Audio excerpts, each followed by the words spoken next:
C'est pas là.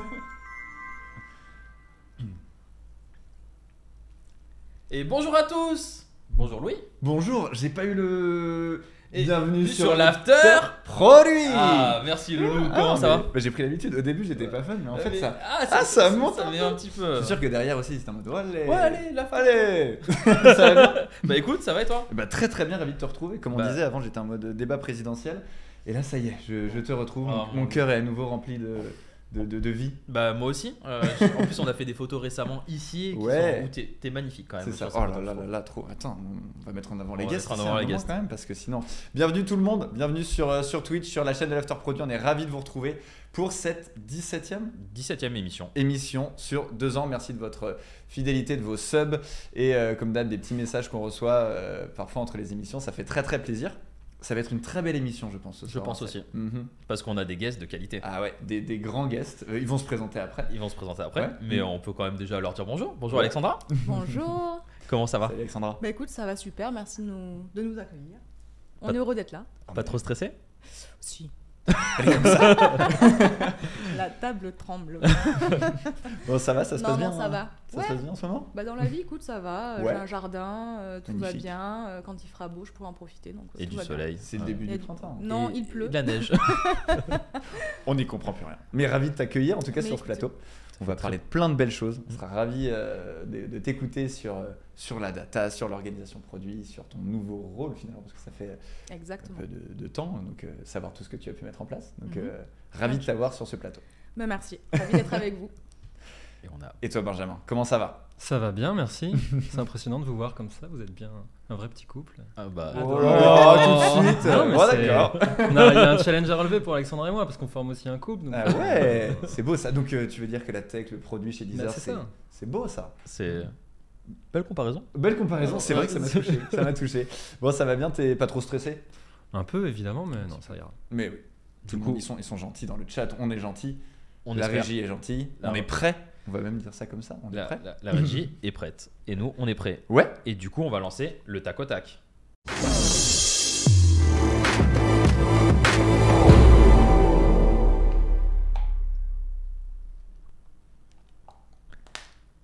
Mesdames et messieurs, est-ce que vous savez ce que Mesdames c'est et le messieurs. tac au tac? Un question-réponse du tac au tac. Non, mais... Il y a des fans. Il y a des fans ici. Point faible trop forte. C'est exactement. En fait, c'est la première rubrique pour vous présenter. On vous pose une question et du tac au tac, il faut répondre très rapidement. Donc vous allez avoir 3 questions, plus une question qu'on vous en a parlé, mais j'ai l'impression que vous en êtes parlé aussi un petit peu juste avant. Mais on en reparlera de cette dernière question. Est-ce que tu veux commencer, Loulou? Allez, peut-être? d'accord. Allez. Ça serait pour toi, Alexandra. D'abord, tu préfères écouter de la musique ou regarder une série? Écouter de la musique. Ouais, t'as bien choisi, sinon tout ça chez Netflix, Mais oui, sûrement. bien sûr. Ouais, évidemment. Ou Salto, allez, soyons un petit peu chauvins. Tu préfères animer un atelier d'idéation de solutions ou un atelier de synchronisation des roadmaps? C'est très d'actualité, je crois, cette question. J'aime bien les deux, mais on va dire que je préfère la roadmap. Ok. Ouais. Parce que c'est plus stratégique, c'est par rapport à ton poste peut-être ou... Ouais, par rapport à mon poste et puis pour pas piquer le travail des product designers quand même. Ah, Ouais, ok. chacun sa place. Mais est-ce que c'est plus simple d'animer l'atelier de synchronisation? Parce que là, tu as plein d'équipes. Et ouais. Ou, J'aime les challenges. T'aimes les challenges? Ok, Oui, j'aime ok. bien les challenges. Ok, Team Mathieu Best. Ok. C'est ça. Très bien. Top Chef, mais c'est Top Chef ce soir. Ah là là, faut le les rappeler. gars, Lou. enchaîne 2 émissions. Et dernière question, tu préfères le dark mode ou le mode normal? Dark mode. Ah ouais. Ouais. Ok, moi je suis absolument anti dark mode. C'est vrai? Mais pourquoi? Mais en fait, je trouve ça moins lisible. Ça me sert à rien, j'ai envie de dire, dans mon quotidien. Et le respect de la planète. tu alors vois, voilà. Les yeux sur Et là, Les je vais me faire yeux, fortement ouais. taper sur les doigts par les green codes de l'émission de la semaine dernière. Oui, bah je ne savais le pas. RSE. Mais ouais, du coup, tu préfères le dark mode. Ouais, dark mode. Vous l'implantez pas mal chez Deezer, ça fait quelques temps Oui, qu'il- ça fait 2-3 ans qu'on l'a, effectivement. Ouais. Et c'était vraiment crucial de l'avoir. Ok, ah ouais, vous Ouais. l'avez senti. Ah bah, si on ne l'avait pas, on aurait été énormément critiqué. Ok. Ouais. Bon, bah, comme Ceux ça. qui ne le trouvent pas d'ailleurs, le dark mode se plaignent. Ok. Ouais. De pas Il y a trouver le encore dark de ça. mode. Ouais. Ok. Bon, Donc, c'est rare hein, parce que c'est quand même assez simple de trouver un dark mode, mais enfin voilà. Ok. Enfin, Dans Ouais, les c'est- paramètres, normalement, dark mode. paramètres, ouais. là, mais ceux qui arrivent dans l'application et qui voient le fond blanc et ils ont absolument envie d'avoir un dark mode, Ok. voilà, ils vont chercher ça en premier. Et du coup, full dark mode, pour ou contre J'invente une question qui n'y est pas. hein. Genre partout, tu voudrais. Parce que bah, c'est SNCF Connect. Non, Ah. Ah, après, on va pas rentrer sur la pente glissante, je ne préfère pas, mais juste full dark mode. Non, Non, comme ça pas on laisse full. le, on Non, laisse pas le choix. Bon. Ok. Très bien. Et dernière question, que a priori tu nous as préparé, là on va tout jouer, Benjamin aussi. Tu nous as préparé 2 vérités et 1 mensonge sur toi. Et ça va un peu apprendre à te connaître. Ouais. Alors on t'écoute. Il Je va falloir qu'on les- trouve. je- Tu les dis les 3, évidemment, il faut qu'on trouve. ouais. Bon, ok. Benjamin a été Quel spoilé, mensonge. hein, j'ai entendu. Du non, coup. non. Non, non. Alors j'ai travaillé chez Apple et j'ai rencontré Steve Jobs. Ok. Ok. Et puis le soir, je donnais des cours de danse. Ok, donc c'est 3. Attends, il y a t'as travaillé chez Apple. Mhm. J'ai rencontré Steve Jobs. Oui. Mais Et du le- coup, en travaillant chez Apple Ça serait Ah, mieux. Eh oui, non. et tu donnes des cours En donnant des cours de danse. aussi. Ouais. En donnant à Steve Jobs. Incroyable. Les 3 sont vrais, wap. Oh, les cours de danse, ça me semble plausible. Ouais. Le coup de Steve Jobs, c'est quand même un peu. T'as failli le rencontrer, mais tu es frustré. Il y a À une peu de choses frustration. près. Je pense que c'est ça. Moi, je Il y a parie. frustration. Toi, t'en penses quoi? Moi, j'ai entendu la réponse, donc je ne dirai Oh pas. là là, mais je suis le seul. Ok, j'étais où moi? Bon, bah, du coup, je suis le seul à jouer. Ouais. Alexandra. Alors c'est quoi? Moi, je parie que tu mens sur le fait que tu as rencontré Steve Jobs. Ouais, j'ai pas rencontré Ah, Steve Jobs. voilà. De loin, Oui, tu l'as vu, tu l'as écouté. je l'ai écouté. Et il t'a inspiré sur ta carrière produit. Tu t'es dit, mais c'est ça, Voilà. in fine, que je voudrais faire des produits comme. Quand je grandirai, je veux être comme lui. Je veux avoir un Ouais. pull col roulé noir, c'est ça un C'est peu ça. Ouais. Non, je demande ça au PM. Je dis, quand Ok. tu montes sur scène, tu mets ton petit col roulé. Ton petit à col la roulé. Steve Jobs, Ok. et voilà, ouais. Et tout de suite, ils font beaucoup plus intelligent. C'est ça. Ah, c'est- Présentation de roadmap. Tu devrais faire ça plus souvent, je Ouais, pense. ouais, ça m'irait tellement bien. D'ailleurs, on peut dire bonjour au chat. Yes. On a des personnes qui demandent d'avoir une émoticône boomer pour toi, Loulou. Désolé. La vache. Voilà. Ok. Et donc c'est team Dark Mode hein, dans le les, chat. les gens Donc, qui on me va connaissent chez t'avoiner. WeVoo savent que je suis un petit peu un boomer tente par la musique que j'écoute. Mais bon, voilà, hein, chacun ses goûts. Chacun ses goûts. Et voilà, et en plus, Et on ne juge pas. et ça permet de faire de la super personnalisation aussi. On va en reparler. Bah écoute, ça marche. Et donc, tu as bossé chez Apple pendant combien de temps?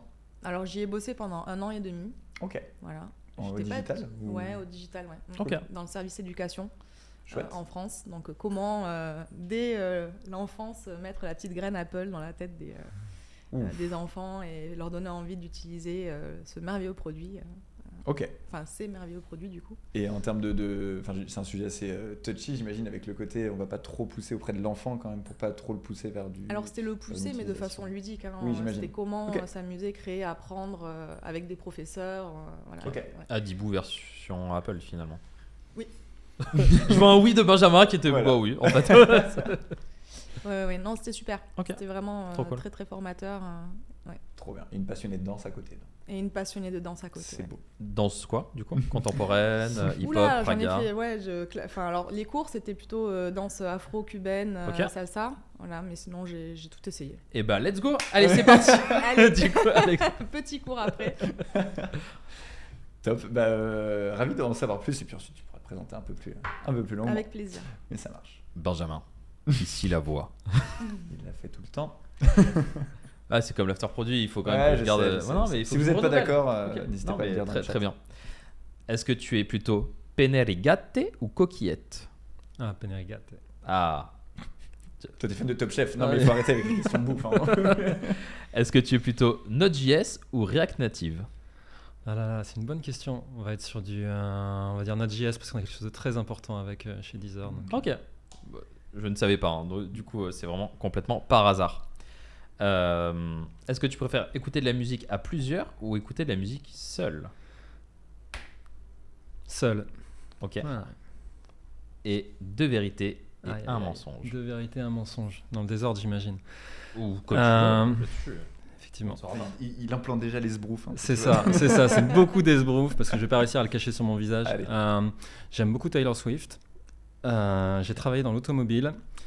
Et mince, j'en avais un troisième en tête. Oui, à l'adolescence, j'ai choisi le sport plutôt que la musique. Pour ton quotidien, tu veux dire, tu as choisi. Dans c'est-à-dire- quoi j'allais à fond. Ok.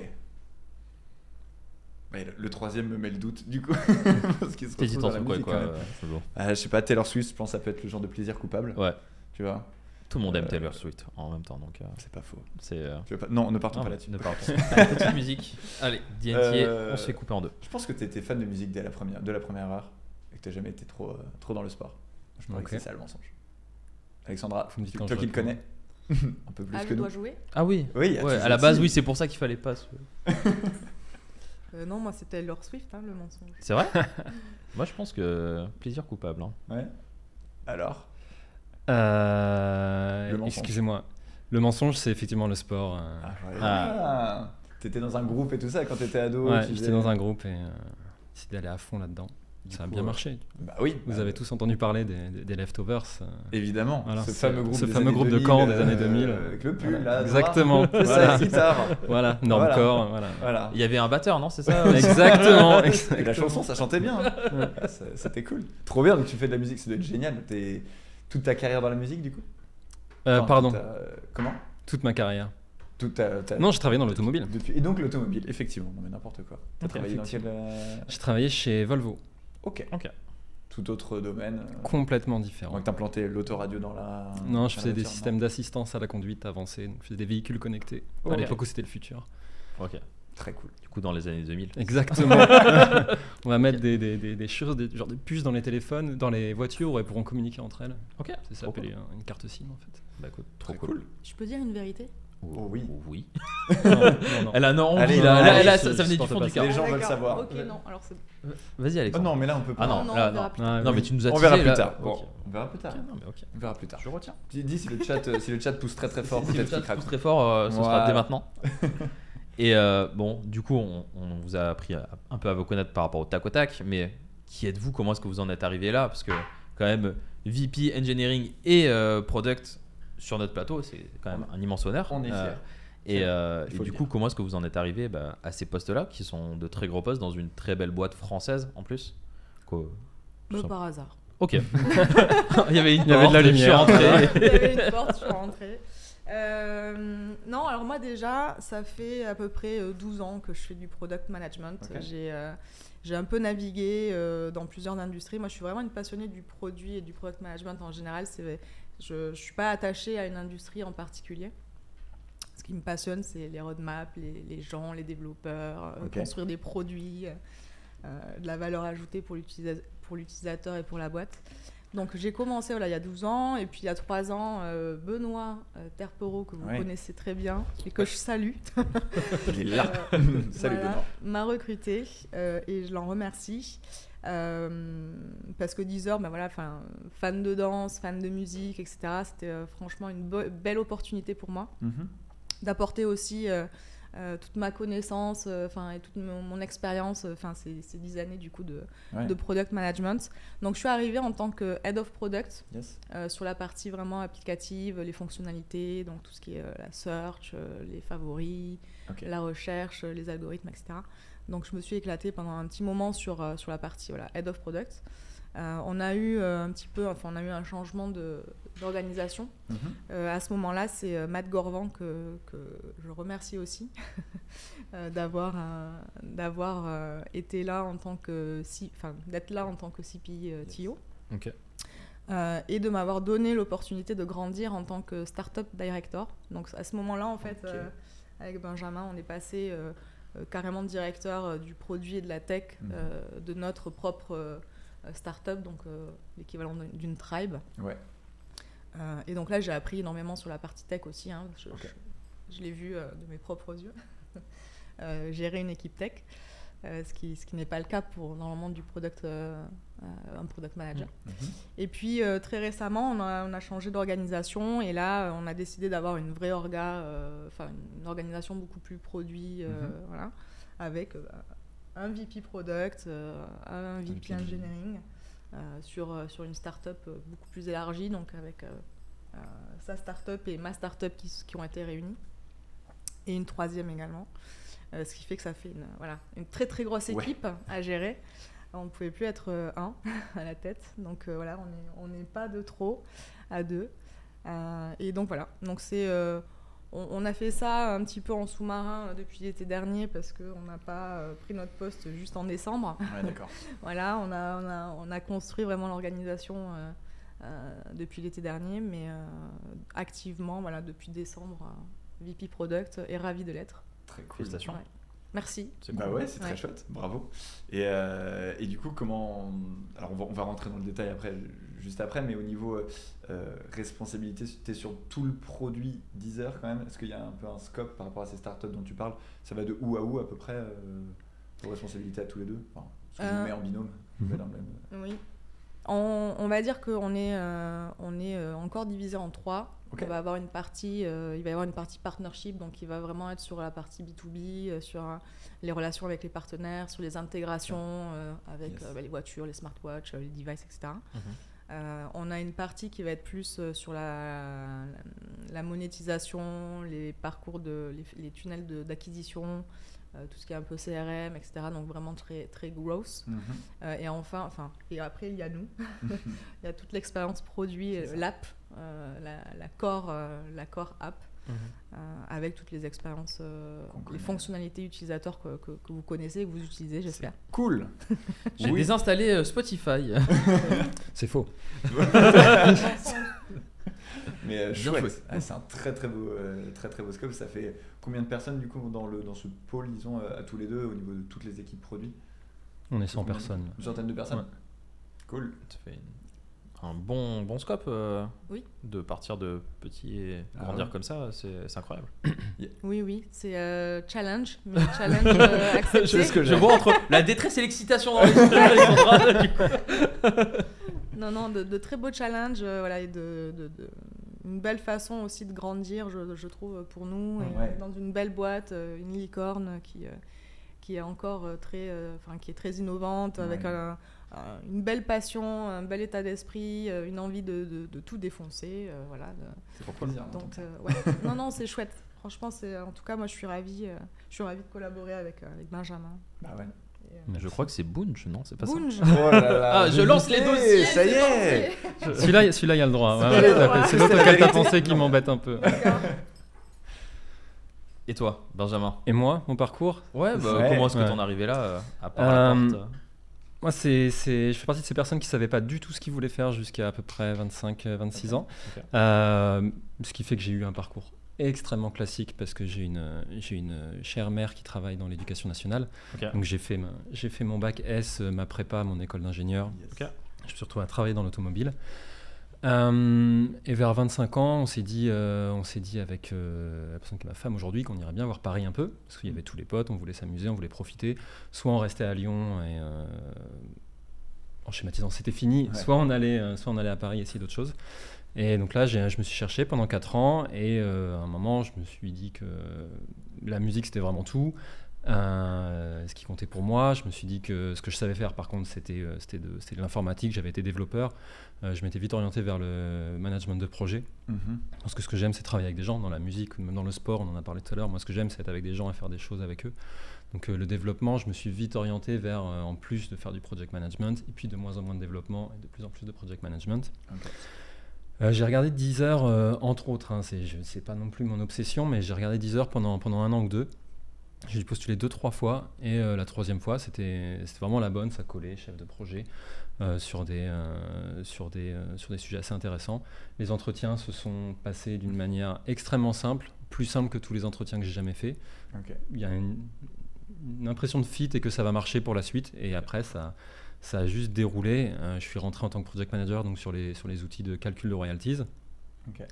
Donc je remercie Jennifer de m'avoir embauché. Et ensuite, c'est très cliché, mais dans les gens incroyables chez Deezer, tout a été facile. J'ai aussi charbonné, j'ai bossé dur.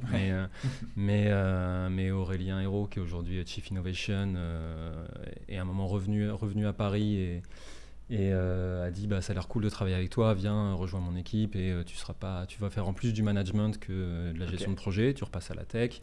Et Mathieu, dont on a parlé tout à l'heure, après a repris le poste à l'époque deputy CTO, et en disant on va continuer de travailler ensemble. Et depuis je suis accompagné par ce cher manager depuis maintenant je pense 4 ans que je suis avec Mathieu. et qui me permet de grandir et d'apprendre plein de choses. Très cool. Cool. Ça va faire plein de sujets d'organisation. J'ai un peu spoilé. T'as spoilé. Oh mon Dieu. Non mais c'est top, ça fait belle carrière et puis vous avez l'air en tout cas de vous dire qu'aujourd'hui vous vous épanouissez, mais on voit tous les challenges à venir, on voit un petit peu là où Deezer va. Moi je suis très curieux, j'aurais beaucoup de questions à ce niveau-là. De toute façon, on va parler bientôt d'organisation. Juste une Yes. petite aparté, je sais que dans la régie, il y a une personne qui adore Deezer, Ouais. qui est vraiment fan. Voilà, donc Mhm. une petite dédicace à la personne qui est derrière l'écran.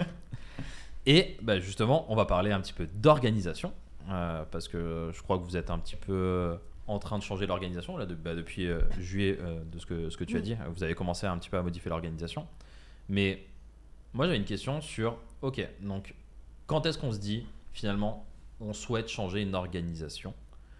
Pourquoi est-ce qu'on change une organisation? Et finalement, est-ce qu'on a des critères de succès? Parce que quand on réfléchit produit, on va se demander, on veut créer une fonctionnalité, donc on va d'abord partir de la problématique, on va définir le bon problème utilisateur, et après on va définir les critères de succès. Une fois qu'on va avoir la solution, on va définir, à partir de là, on va se dire que c'est un succès. Est-ce qu'on fait la même chose sur une organisation? Je pense que oui, quelque Ok. part, Ok. quand même. Chez Deezer, on aime bien se réinventer, on aime bien toujours s'améliorer, essayer d'avoir davantage d'impact et voilà, de se renouveler. Donc on avait déjà changé d'organisation, comme je l'ai dit auparavant. Et là, l'idée, c'était vraiment en fait, d'être beaucoup plus efficace, beaucoup plus impactant pour nos utilisateurs et pour le business, pour la boîte aussi. Et donc on voulait absolument... on avait repéré certains problèmes dans l'organisation et c'est pour ça en fait qu'on s'est dit voilà, en bon product manager de l'organisation, on s'est dit voilà, les problématiques sont celles-ci, comment on fait pour les résoudre et pour se mettre en ordre de marche, c'est quoi notre plan de bataille pour s'améliorer et faire mieux quoi. Et on commence par où alors? Donc on voit qu'il y a des problèmes et ensuite tu t'as mis en place directement, il y a eu une lente transition, comment ça se passe? Ça a été assez long, on a vraiment identifié des problèmes qui étaient les plus importants et ces problèmes-là, on a traité étape par étape. Okay. On a fait... tu demandais aussi quand est-ce qu'on change d'organisation. Ouais. Je rejoins complètement Alexandra, on a identifié, c'est au moment où on atteint les limites de ce qu'on a mis en place avant. Ouais. Je pense que, ou en tout cas, moi ce que j'ai vu chez Deezer, je ne l'ai pas dit tout à l'heure, je suis depuis 8 ans, les organisations, quand on les a bougées, on fait toujours des organisations en réaction à ce qu'il y a. Donc pour résoudre des problèmes, donc on se met en opposition à une situation qui ne va pas forcément très bien, ne pas aller très bien n'étant pas un drame, mais c'est pas parfait. Et du coup, on tire dans une autre direction et on suit cette organisation jusqu'à ce qu'elle amène, elle, ses propres défauts qu'il faut traiter. Et donc on réagit tout le temps. Et là, effectivement, l'organisation en start-up, on arrivait à se dire, en fait, on avait fait une organisation start-up en disant il faut que les équipes soient indépendantes et puissent avancer tranquillement dans leur direction. Il y avait beaucoup de startups, on était monté à 7.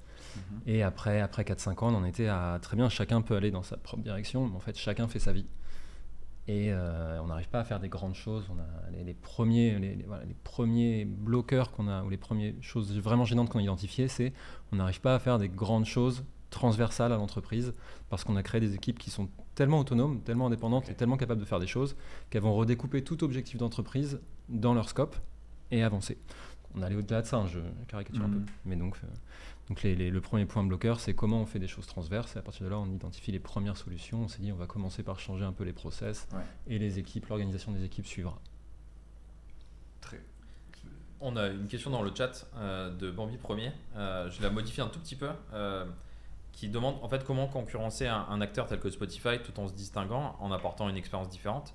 Est-ce que justement, changer d'orga permet de pouvoir jouer, pas à armes égales, mais en tout cas jouer sur les mêmes plates-bandes que des énormes, tels que Spotify ou d'autres Oui, complètement, dans le sens où en se réorganisant, on cherche aussi à avoir le plus fort impact possible dès le départ, en fait, sans perdre de temps, sans s'attarder sur des micro-tests, des micro-évolutions, etc. Le but, c'était vraiment d'avoir du vrai impact pour l'utilisateur, mais pour le business aussi.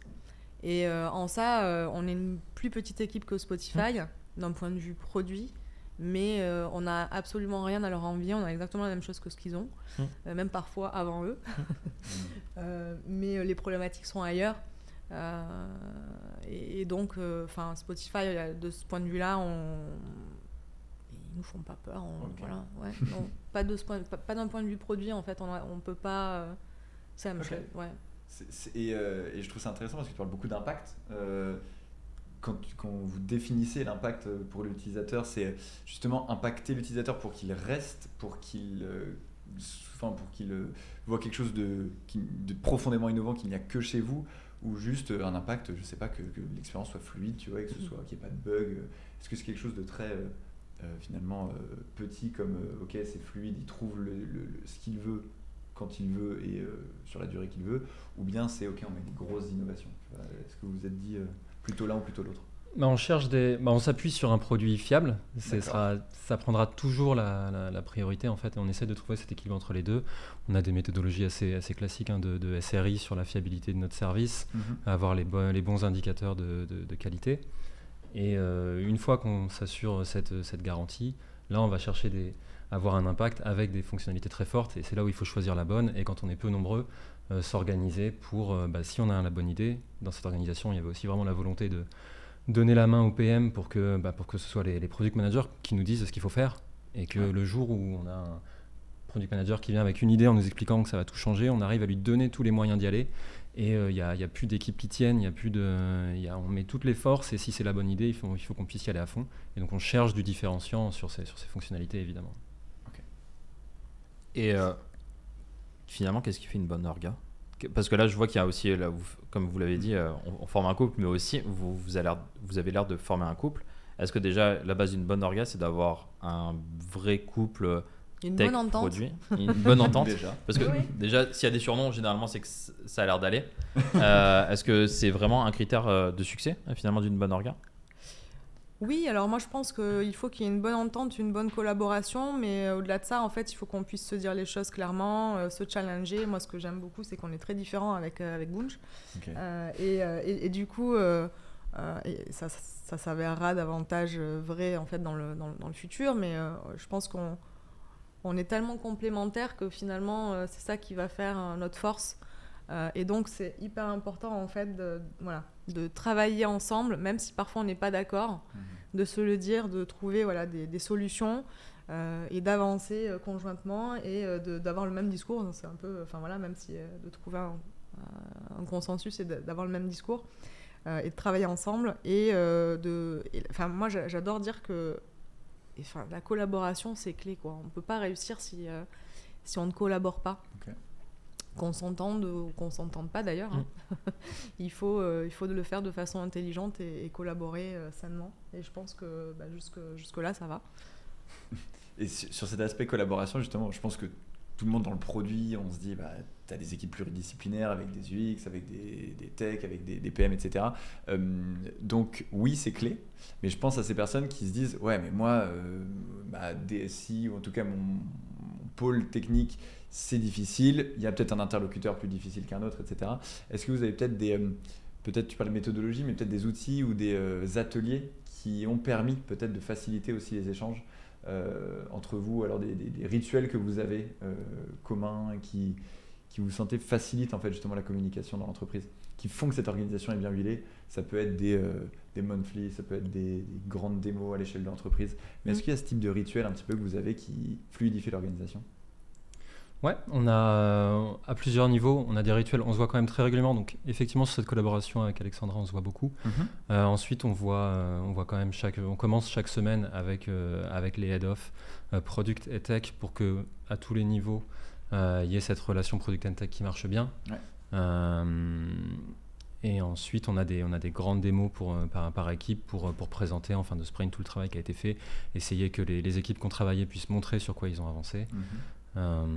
Et créer un peu de la cohésion, et que même si c'est pas toutes les 2 semaines une fonctionnalité incroyable qui sort, il y a des choses qui avancent, les équipes travaillent, les équipes font marcher 10 heures. Je reviens sur ce que tu disais sur l'organisation, qu'est-ce qui fait marcher.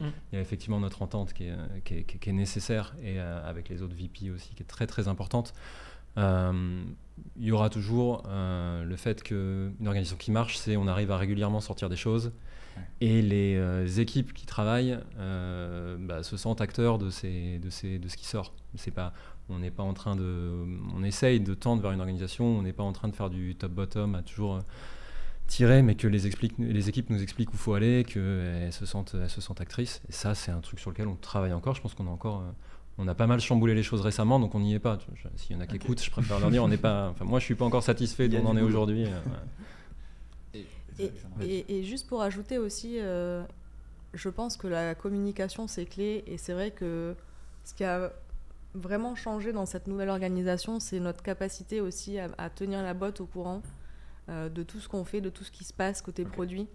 Voilà, pour que tout le monde se sente embarqué, sache où se positionner, puisse nous accompagner, nous supporter dans tout ce qu'on fait aussi côté produit et tech. Et effectivement, on a plein de moments comme ça où on va discuter, où on va s'aligner. S'aligner, c'est super important. Mais aussi, voilà, une des grosses nouveautés, c'est le PAM. c'est le PAF. Le PAF. Ouais, oui. on a marketé notre orga.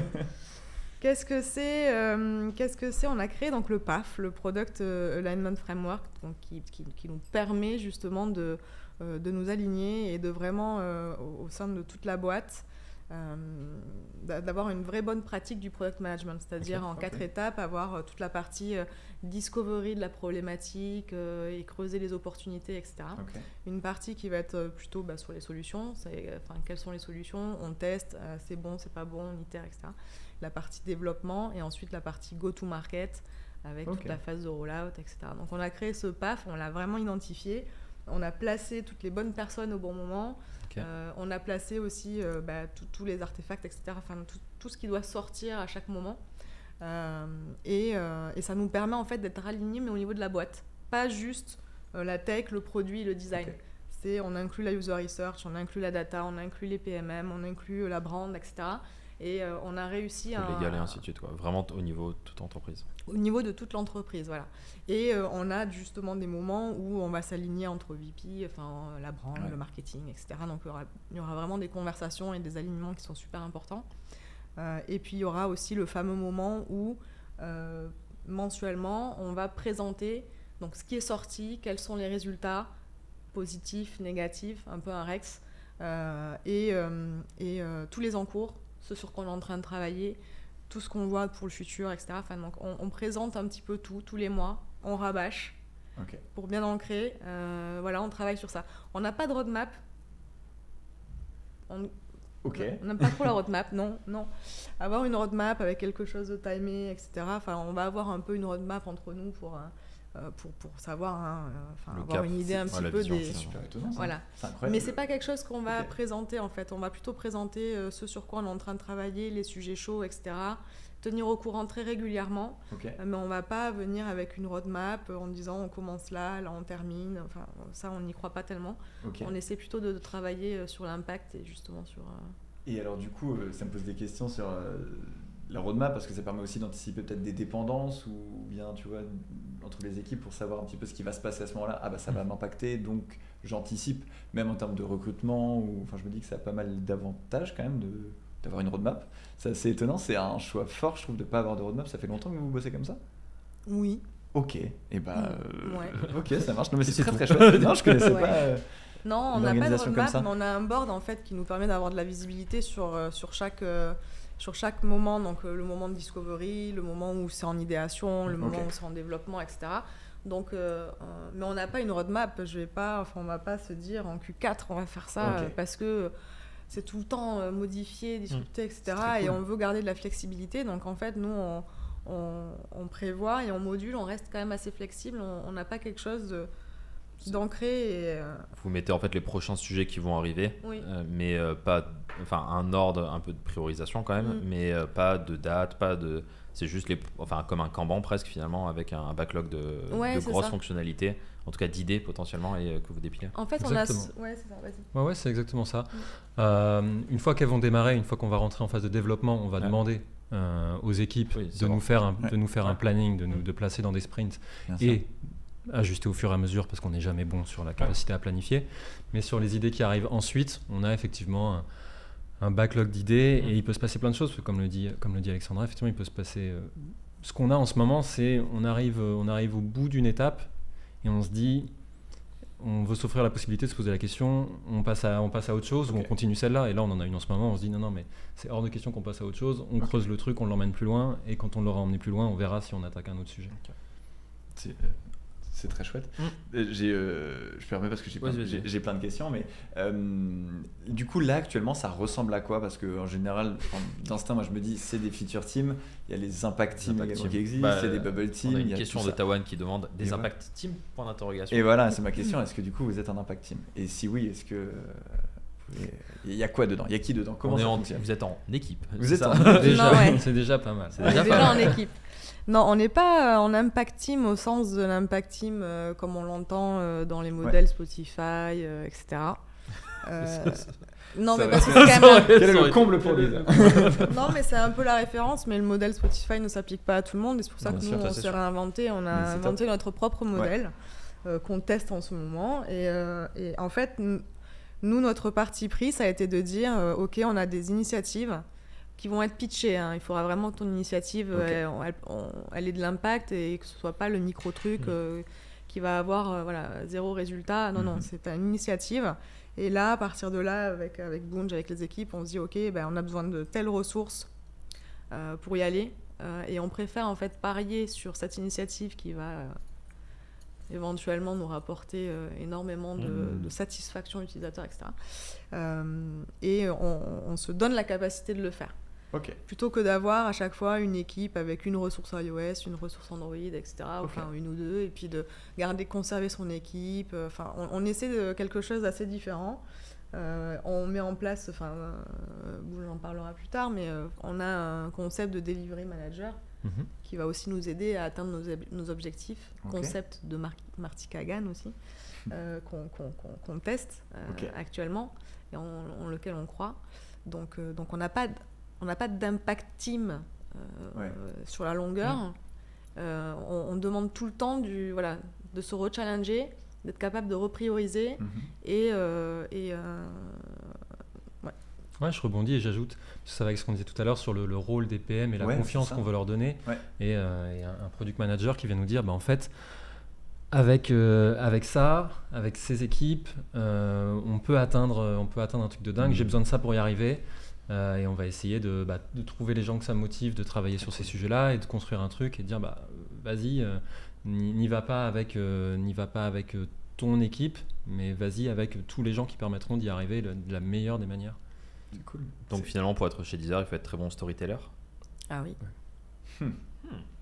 Faut être nous on a le postulat chez WeVoo, c'est qu'un peu mettre un entrepreneur, c'est de se dire que c'est quelqu'un qui peut pitcher devant des investisseurs, pitcher son produit, faire en sorte que les gens y croient et monter son équipe. Du coup, ce que Serge a dû faire la première journée de formation. Exactement. Tawan qui dit oups par rapport au modèle Spotify. On a deux questions dans le chat. On a Violette 57 qui vous demande, donc c'est pas par rapport à l'orga, mais par rapport à vos équipes, parce que vous en parliez. Est-ce que vos PM sont des utilisateurs de Deezer et est-ce qu'ils sont éventuellement biaisés par les features qu'il faut lancer? Sachant que, par exemple, toi qui en plus t'aimes beaucoup la musique ou toi qui aimes beaucoup la danse, donc forcément tu aimes la musique, de facto, c'est quelque chose qui est passionnel. Être chez Deezer, je sais que j'en avais parlé l'année dernière avec Benoît Terpereau, mais est-ce que du coup en tant que passionné, des fois vous passez pas dans le côté c'est moi l'utilisateur et du coup je suis biaisé parce que c'est ce qu'il faut faire parce que je suis utilisateur Deezer? Je peux répondre. Je vais la faire très courte. Je pense, juste avant que tu détailles, je pense que les PM sont les moins biaisés de l'entreprise sur ce qu'il faudrait faire. Parce que c'est leur métier. Déclaration d'amour et tout pour les PM. Ça va, ça. Ouais, non, mais c'est vrai, je suis d'accord. Et en plus, les PM sont fous de user research et de discovery. Donc, ils s'appuient énormément sur un service que l'on a en interne, qui est le service de user research, pour justement ne pas être biaisé. Alors oui, il y a des personnes qui sont passionnées par la musique, d'autres non. Serge, notamment, aime la musique, mais c'est pas... Voilà, il est très, très, très froid par rapport à ça. Et d'autres le sont aussi. Mais non. Justement, c'est vraiment des choses dont on discute énormément. Le biais, ne pas avoir de biais. Ok. Et est-ce qu'il y a une obligation d'être utilisateur de Deezer? Est-ce que vous savez si tous les employés sont plutôt de Deezer ou concurrents? Parce que non, mais c'est vrai que ça amène des nouvelles idées. Enfin, c'est un benchmark permanent en fait. Je pense que tout le monde écoute de la musique. Est-ce que c'est quelque chose que vous regardez au moment des entretiens peut-être ou dont Non. vous parlez au quotidien? Enfin, personnellement, pas du tout au moment Ok. des entretiens, parce que je pense que c'est là que c'est intéressant de faire Ok. venir des gens qui viennent d'ailleurs. Ouais. En interne, le fait que chaque employé ait un compte et que ça permette quand même Oui, quand même. C'est logique. de tester notre sûr. propre produit. Ah, je me Tu vois, on on dog finit food. dessus, quoi. Ouais. Ouais. Comment? Eat your own dog food. Ah ouais. Moi, quand j'ai été recrutée, j'ai posé la question parce que j'étais sur Spotify. En fait, je fais partie des premières. Ouais. Non, mais c'est vrai, je fais partie des premières utilisatrices de Deezer quand ça a été créé, Ok. vraiment en 2007-2008. On ne challenge pas là-dessus. Et après, bon, On va aller voir les stats. je suis partie à l'étranger à l'époque et du coup, il n'y avait pas Deezer dans le pays où je suis allée. Donc, forcément, je Bien suis sûr. passée sur. On voit Benjamin qui est Sur en train de faire Spotify. presque, il est en train de. Et franchement, quand ils m'ont appelé pour me recruter, j'ai regardé le produit, j'ai été bluffée, je me suis dit waouh! Ok. Et il y avait plein de fonctionnalités que je n'avais pas chez Spotify et que Ouais. je chantais par exemple les lyrics et tout. Enfin, Deezer avait une offre, enfin une valeur sur les lyrics que Spotify n'avait pas et n'a Ok. toujours pas. Et du coup, je me suis dit mais ça c'est trop chouette. Et ça c'est trop chouette. Et ça c'est trop chouette. Donc en fait j'avais vraiment envie d'aller bosser chez Deezer après. Et j'ai plus remis les pieds dans Spotify. C'est important ce que tu dis parce que ça touche aussi au fait d'aimer son produit. Enfin, c'est important, je pense, quand on est PM, même quand on est développeur aussi, faut aimer ce qu'on fait. Et ouais, pas que faut pas qu'on soit biaisé ensuite, mais Non. je trouve ça super important. Bah oui, ça m'étonne pas. On a une autre question du chat qui vous demande comment est-ce que vous identifiez les KPI les plus impactants pour le business et pour les utilisateurs? Comment on les identifie? On a une North Star. Ok. Une North Star de boîte. Ouais. On a aussi des KPI. Oui. C'est quoi du coup votre North Star? Si c'est sais pas partageable ou pas? Je pense. Vas-y alors. On va faire un petit réunion. Bip. Ah, petit appel du CEO de. Ouais, Allô, c'est oui. quoi notre North Star? Si, non, C'est mais quoi votre why? Non, bah, on a une North Non. Star. Je sais pas du coup si c'est partageable ou pas, mais on a une North Star à laquelle on se rattache. Dernièrement, par exemple, on a repensé justement nos KPI au travers de l'engagement. C'est quoi l'engagement chez Ok. Deezer par rapport au comportement, aux segmentations, aux Ouais. usages, etc. Et on est en train de faire cet exercice-là pour justement redéfinir les KPI forts de notre produit. Ok.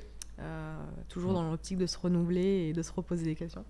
Donc voilà, c'est comme ça qu'on définit nos. Enfin, on est en train de définir des KPI qui seront des KPI qui vont nous servir à nous aligner aussi entre services. Ok. Voilà. Et qui doivent impacter forcément la North Star de la sûr. boîte. Voilà. Je sais pas à quel point c'est évident pour les gens qui regardent ou qui écoutent, mais on a quand même les bases qui sont il faut faire rentrer les utilisateurs et il faut qu'il y en ait Oui. le moins possible qui partent. Enfin, C'est ça. Mm. Donc c'est acquisition. Acquisition, rétention. Ouais, Rétention, et rétention surtout. Les dans le conversions, final. Ouais, Ça va être Ok, sûrement on est aussi sur un temps modèle d'écoute, payant, non, donc, ou les choses comme ça. Le Pardon temps d'écoute, par exemple, qui fait partie des KPI. Bah, c'est plutôt cela qu'on fait souvent bouger, parce qu'on a des équipes data qui Ouais. vont analyser et dire est-ce qu'il y a une corrélation forte entre le temps d'écoute et la rétention. Il y a des gens qui écoutent très peu et qui restent, qui restent des années. et donc ils vont chercher aussi plutôt des signaux faibles de tendances de comportements qui font que peut-être les gens vont churner à un moment, Ok. ou de gens qui sont gratuits vont passer payants. Il y a un gros taux de churn justement dans ce domaine-là, enfin, de l'écoute de musique en streaming. Je sais pas ce que c'est un gros taux de churn. Non, mais en est-ce que, dehors vous de la- constatez qu'il y a quand même un gros mouvement. Alors, j'ai pas Est-ce- le chiffre. Est-ce qu'avec le Covid, par exemple, il y a eu un changement du churn sur Un changement du churn, non. On a positif eu... ou négatif, enfin peu importe, comme ça on Non, reste vague. mais- Ça n'a Ok. pas été tellement. C'est pas le KPI qui est le plus impacté, Ok, on va ça dire. roule. Non, Ok. non. Bah, En revanche. Ouais. Bah non, vas-y, t'allais dire en revanche. Non, en revanche, oui, le temps d'écoute a été un Ouais. petit peu modifié, etc. Voilà, mais. Oui, oui. Mais c'est vrai que c'était très bizarre parce qu'effectivement les comportements ont complètement changé. Donc pour nos Ah oui, c'est Pour nos peut-être, analystes, c'est compliqué. bien Quoi. sûr. Les comportements changent complètement, mais le churn monte pas tellement, Ok. l'acquisition baisse pas tellement. Ok. C'était un genre de pause. Oui, puis des datas complètement Mm. biaisées parce que C'est ça. plein de personnes se retrouvaient à devoir s'occuper en journée Ouais. au moment des Mais confinements. c'est-à-dire que quand on est sorti de la période du Covid, on n'a pas vu non plus le pic, enfin la chute de plus personne ne l'utilise parce que tout le monde est dans les bars. Non, en fait, c'est resté très. Ça, c'est- Complètement. La musique, c'est tellement ancré dans Ouais, ta vie. c'est du coup Ouais. t'es toujours au même moment tout le temps. Ouais. ça reste, c'est quelque chose qui fait partie de la vie. Même si tu n'avais pas le métro, tu l'écoutais chez toi le matin. Exactement. Pour te réveiller. C'est exactement ça. C'est les consommations en commute se sont étalées sur toute la journée. Trop cool. Au lieu d'avoir un pic à 9h et un à 19, on a c'était plutôt flat sur l'ensemble de la journée. On a un de nos formateurs qui nous dit justement qu'il recommandait à nos formés d'être aussi des power users de la concurrence, parce que ça permet aussi de voir ce qu'ils font de bien, ce qu'ils font de moins bien. Et c'est sûr qu'on n'est pas toujours en réaction par rapport à la concurrence. Et ça, il faut éviter de se dire la concurrence a sorti ça, il faut faire ça forcément parce que peut-être qu'ils se plantent. Mais au moins, ça permet d'être tenu au courant de ce qui se fait, quoi. Ouais, on fait de la veille. Oui, on fait de la veille, effectivement. On teste, on regarde, etc. Mais on essaie d'être créatif avant tout et de réfléchir à certaines choses qui vont faire la différence. Ouais. Trop cool. Ouais. C'est dur d'être power user de tout. Enfin, surtout, c'est hyper prenant les applications de streaming, et puis tu te crées un environnement. Moi, j'en suis à. On a des gens qui vont tester sur. Puis il y a du gratuit, du payant, les expériences sont complètement différentes. Et moi, je peux pas du tout faire ça. Et au point de je peux pas avoir un iPhone et un Android, je vais passer tout mon temps sur Android pendant une période jusqu'à ce qu'on ait résolu les problèmes à résoudre, et je repasserai sur iPhone. Mais c'est trop dur de switcher. Mais en même temps, pour tester la concurrence sur votre domaine, et on va en parler justement après, c'est sur le sujet 2 qui est pas maintenant, mais pour avoir de la vraie personnalisation, il faut aussi être power user potentiellement. En même temps, mais enfin on verra ça après, mais c'est une question qu'on gardera même pour plus tard. D'accord. On se la met de côté. Tu parles de temps. Est-ce que vous avez du temps pour faire de la veille produit? Tout simplement. J'entends Marty Kagan déjà, ou de la veille tout court. Pour... Oui, bien sûr. Nous, côté produit, on est un peu obligé. Ok. Ouais. Après, on a un super système chez Deezer. On a un chan dédié pour la veille où tout le monde partage tous les dernières informations, les derniers... les dernières nouveautés, les grandes tendances, etc. Donc il n'y a pas que les DSP, les outils les applications de streaming, pardon, j'avais utilisé DSP, personne ne comprend. Mais voilà, il n'y a pas que les applications de streaming, il y a tout le reste, tout ce qui est social, tout ce qui est TikTok, Twitch, tout ça, toutes ces applications-là nous intéressent aussi. Parce qu'elles créent des usages qui vont nous impacter quelque part. Ok. Donc et c'est pour ça qu'on va lancer le Rewind Produit. Hello la communauté produit, vous l'attendiez, il est là, le printemps 2022 débarque avec son lot de news qui partent dans tous les sens. Pour ce soir, on vous a préparé une sélection de news hétéroclites qui mêlent accessibilité, inclusivité et diversification. Installez-vous, on s'occupe de tout, le Rewind saison 2 7ème édition déjà, action! Et on commence ce Rewind par la découverte d'Athenion, une startup qui propose un outil de suivi et d'analyse des performances du processus de delivery. Sa promesse différenciante, plutôt que de donner le sentiment de fliquer en mettant en avant les performances individuelles, le dashboard met en lumière les métriques de l'équipe. Cela permet d'améliorer collectivement le processus de développement tout en alignant équipe et priorité de l'entreprise. En résumé, un pour tous pour un. Qui a le temps de calculer l'empreinte carbone exacte de son quotidien? Pas vous? Eh bien maintenant, il suffira de demander à la Lune. Cette startup propose une application qui calculera l'empreinte carbone de vos courses, déplacements ou autres démarches. Et en utilisant l'API de Lune, il est possible de proposer aux clients de payer une majoration lorsque l'empreinte carbone est trop élevée. Bien sûr, si cette majoration reste facultative pour les clients, vous serez ainsi mieux informés et pourrez faire le meilleur choix pour protéger notre petite planète bleue. Nul besoin de vous présenter Uber et Uber Eats, mais avez-vous entendu parler de Uber Explore ? Lancée dans 15 villes à travers les États-Unis et Mexico City, cette fonctionnalité propose de nouvelles expériences comme de réserver une table au restaurant ou d'acheter une place pour un événement culturel. Bien sûr, pour vous rendre dans ces lieux, l'app vous propose de booker votre trajet sur Uber. Encore non rentable, Uber Explore révèle clairement une volonté de diversifier son activité au-delà des simples trajets en voiture. Concrètement, on peut tout trouver sur Google, tout acheter sur Amazon et Uber s'occupe de tous nos déplacements. Vous êtes locataire et pensez que votre loyer n'est qu'une somme d'argent perdue tous les mois? La startup Pignata compte bien changer ça. En effet, l'application permet aux locataires de gagner des points de fidélité pour chaque mois de loyer payé dans les temps. Un bénéfice pour les locataires, un intérêt certain pour les loueurs, mais aussi de précieuses données sur la solvabilité des utilisateurs. En tout cas, un business qui a permis à la jeune entreprise de lever 14 millions d'euros il y a quelques semaines. Utilisez Google Maps pour suivre l'invasion militaire d'un pays, C'est exactement ce qu'ont fait les chercheurs de l'Institut de Middlebury en Californie. Une donnée fiable et publique qui, couplée à des images satellites, a permis à Jeffrey Lewis et ses équipes de constater l'invasion de l'Ukraine par la Russie avant même que les journalistes, sur place, ne relaient l'information. Il faut dire qu'un bouchon à 3h15 du matin sur une route de campagne avait de quoi éveiller les soupçons. Mais est-ce un bon usage des données personnelles recueillies par Google? On vous laisse avec ce sujet, je ramasse les copies dans 2 heures. Vous avez 4 heures. Saviez-vous que les urgences accueillent annuellement plus d'1 million de patients non francophones, confrontés à la barrière de la langue pour expliquer leurs symptômes? Dans ce parcours utilisateur très particulier, les médecins sont susceptibles d'établir un mauvais diagnostic et de nuire à la santé des patients. Pour y remédier, 2 internes et un designer ont créé Marty, une application web à destination des services d'urgence. Cette app permet aux patients de répondre de manière autonome à un questionnaire médical pendant sa période d'attente. Et cela se fait dans la langue de son choix et à grand renfort de pictogrammes testés et validés auprès de nombreux utilisateurs. Un projet inclusif qui mérite d'être cité et qui souhaite se déployer dans plus d'hôpitaux en France. Et maintenant, parlons RH. Comment améliorer le recrutement de talents en rendant le processus le plus inclusif possible? La startup Goshaba répond à cette problématique en développant une solution qui se base sur les jeux vidéo et les sciences cognitives. La plateforme propose une série de jeux ludiques qui permettent d'évaluer les capacités de raisonnement et les compétences cognitives des candidats. Un rapport est ensuite transmis aux managers qui peuvent faire le choix selon les compétences comportementales recherchées pour le poste. Quand je pense que mes centaines d'heures sur Candy Crush et Angry Birds vont enfin être reconnues et me permettre de booster ma carrière? La blockchain s'invite un peu plus dans le monde du sport. La National Football League autorise désormais les équipes à nouer des partenariats avec des entreprises de blockchain, à la condition qu'il n'y ait pas de promotion pour des crypto-monnaies précises ou autres tokens. Cette autorisation un peu bancale est à corréler au fait que l'équipe de foot anglaise d'Arsenal avait fait la promotion de ses propres fan tokens sans avertir les acheteurs des risques liés à la crypto-monnaie. Mais l'histoire est en marche, petit à petit, les portes continuent de s'entrouvrir vers un nouveau monde de partenariats. Et on précise que ce Rewind n'est sponsorisé par aucune blockchain, nos viewers étant notre vrai trésor. Et c'est pas beau ça comme conclusion? Et oui, vous l'aurez compris, le Rewind c'est déjà terminé. Et on espère vous avoir fait découvrir plein de nouveautés ce mois-ci.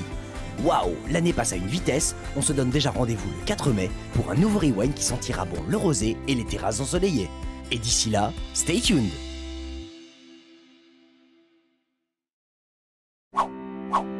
Hello la communauté produit, vous l'attendez.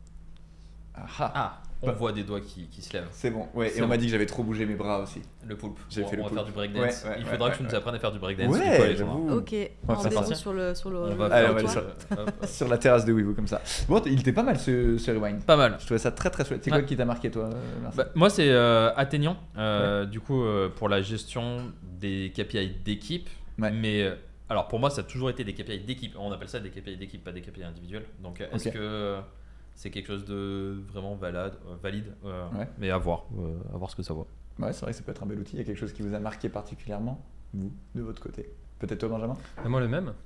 Athénian. Le même, parce que monitorer sans fliquer, enfin, essayer d'avoir de la confiance, donner la confiance en les équipes et nous avoir confiance en ce qu'ils font. Ouais. Pour simplement s'améliorer, en fait, utiliser le KPI dans le sens, on va essayer de s'améliorer comme on essaie d'améliorer le produit. On dit pas le produit Tout à est fait. nul parce que KPI. Est-ce que tu... Et moi, c'était davantage Uber qui se diversifie, vend des tickets de concert, des fleurs. Ils sont partout. Ouais. Ils sont partout. Uber. Mais- Ils vont devenir Amazon. Mais je j'ai sais pas, déjà ils vont- commandé des fleurs sur Uber Eats et je trouve ça incroyable. Tu te dis, bah voilà, je veux des fleurs, 40 minutes plus tard, j'ai des fleurs. Ouais.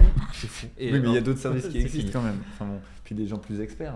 C'est pas Uber qui va te faire tes fleurs. Quoi. Mais non, il va chercher chez le fleuriste de ton coin, de ton quartier, enfin, ou un peu plus loin. Et, C'était- Ah ouais, mais j'habite à la campagne Ah aussi. ouais, oui, mais c'est ça quelle idée d'habiter au bout du Exactement. monde. Voilà. Et il y a une news qui n'a pas apparu, bien sûr, c'est le Pixel War. Je sais C'est vrai pas que si c'était vous- beau. Est-ce que vous avez suivi du coup ce que c'est ou pas du tout? Oh non, j'avoue, Non. je sèche. Pas du tout. Benjamin? Ok. Bon bah c'est terrible. Non, c'était un événement mondial sur Reddit où il y a eu une confrontation entre les différents pays pour savoir qui allait avoir la plus grande part en fait sur un espèce de tableau blanc où chacun pouvait mettre des pixels toutes les 5 minutes d'une couleur différente. Et donc il y en a qui ont fait des œuvres d'art grosso modo là-dessus. Et voilà. C'est une œuvre d'art mondiale. un peu, mondiale. c'était pas Exactement, mal. c'est vraiment Internet tout Quand simplement. tu l'as expliqué sur Slack, j'ai rien compris ce que tu as dit. Et ensuite, j'ai dit, Lorsque tu allais voir, Ouais, ouais, c'est ouais, c'est ouais. plutôt cool. Je sentais que c'était compliqué. Mais c'est vrai que c'était une belle actu. Et on voit Jordi qui dit qui adorait le Pixel War. Il y en a certains qui ont adoré faire Ouais, ça. et c'est la France qui a gagné. Exactement. C'est la France qui a gagné. Et on va enchaîner. Et je vais laisser ma place. Louis, Oui, tu mais reviendras? c'est pour mieux revenir. Ah, C'est ça. j'ai presque eu peur. Et oui, je laisse ma place à notre ami Rodrigue pour le club de lecture.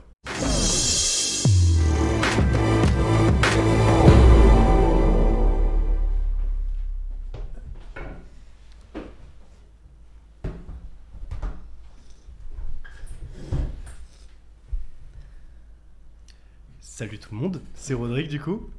Ravi d'être là. Je vais vous parler aujourd'hui du club de lecture. Donc c'est un événement chez Weevoo. C'est plus cool que ça en a l'air, je vous assure.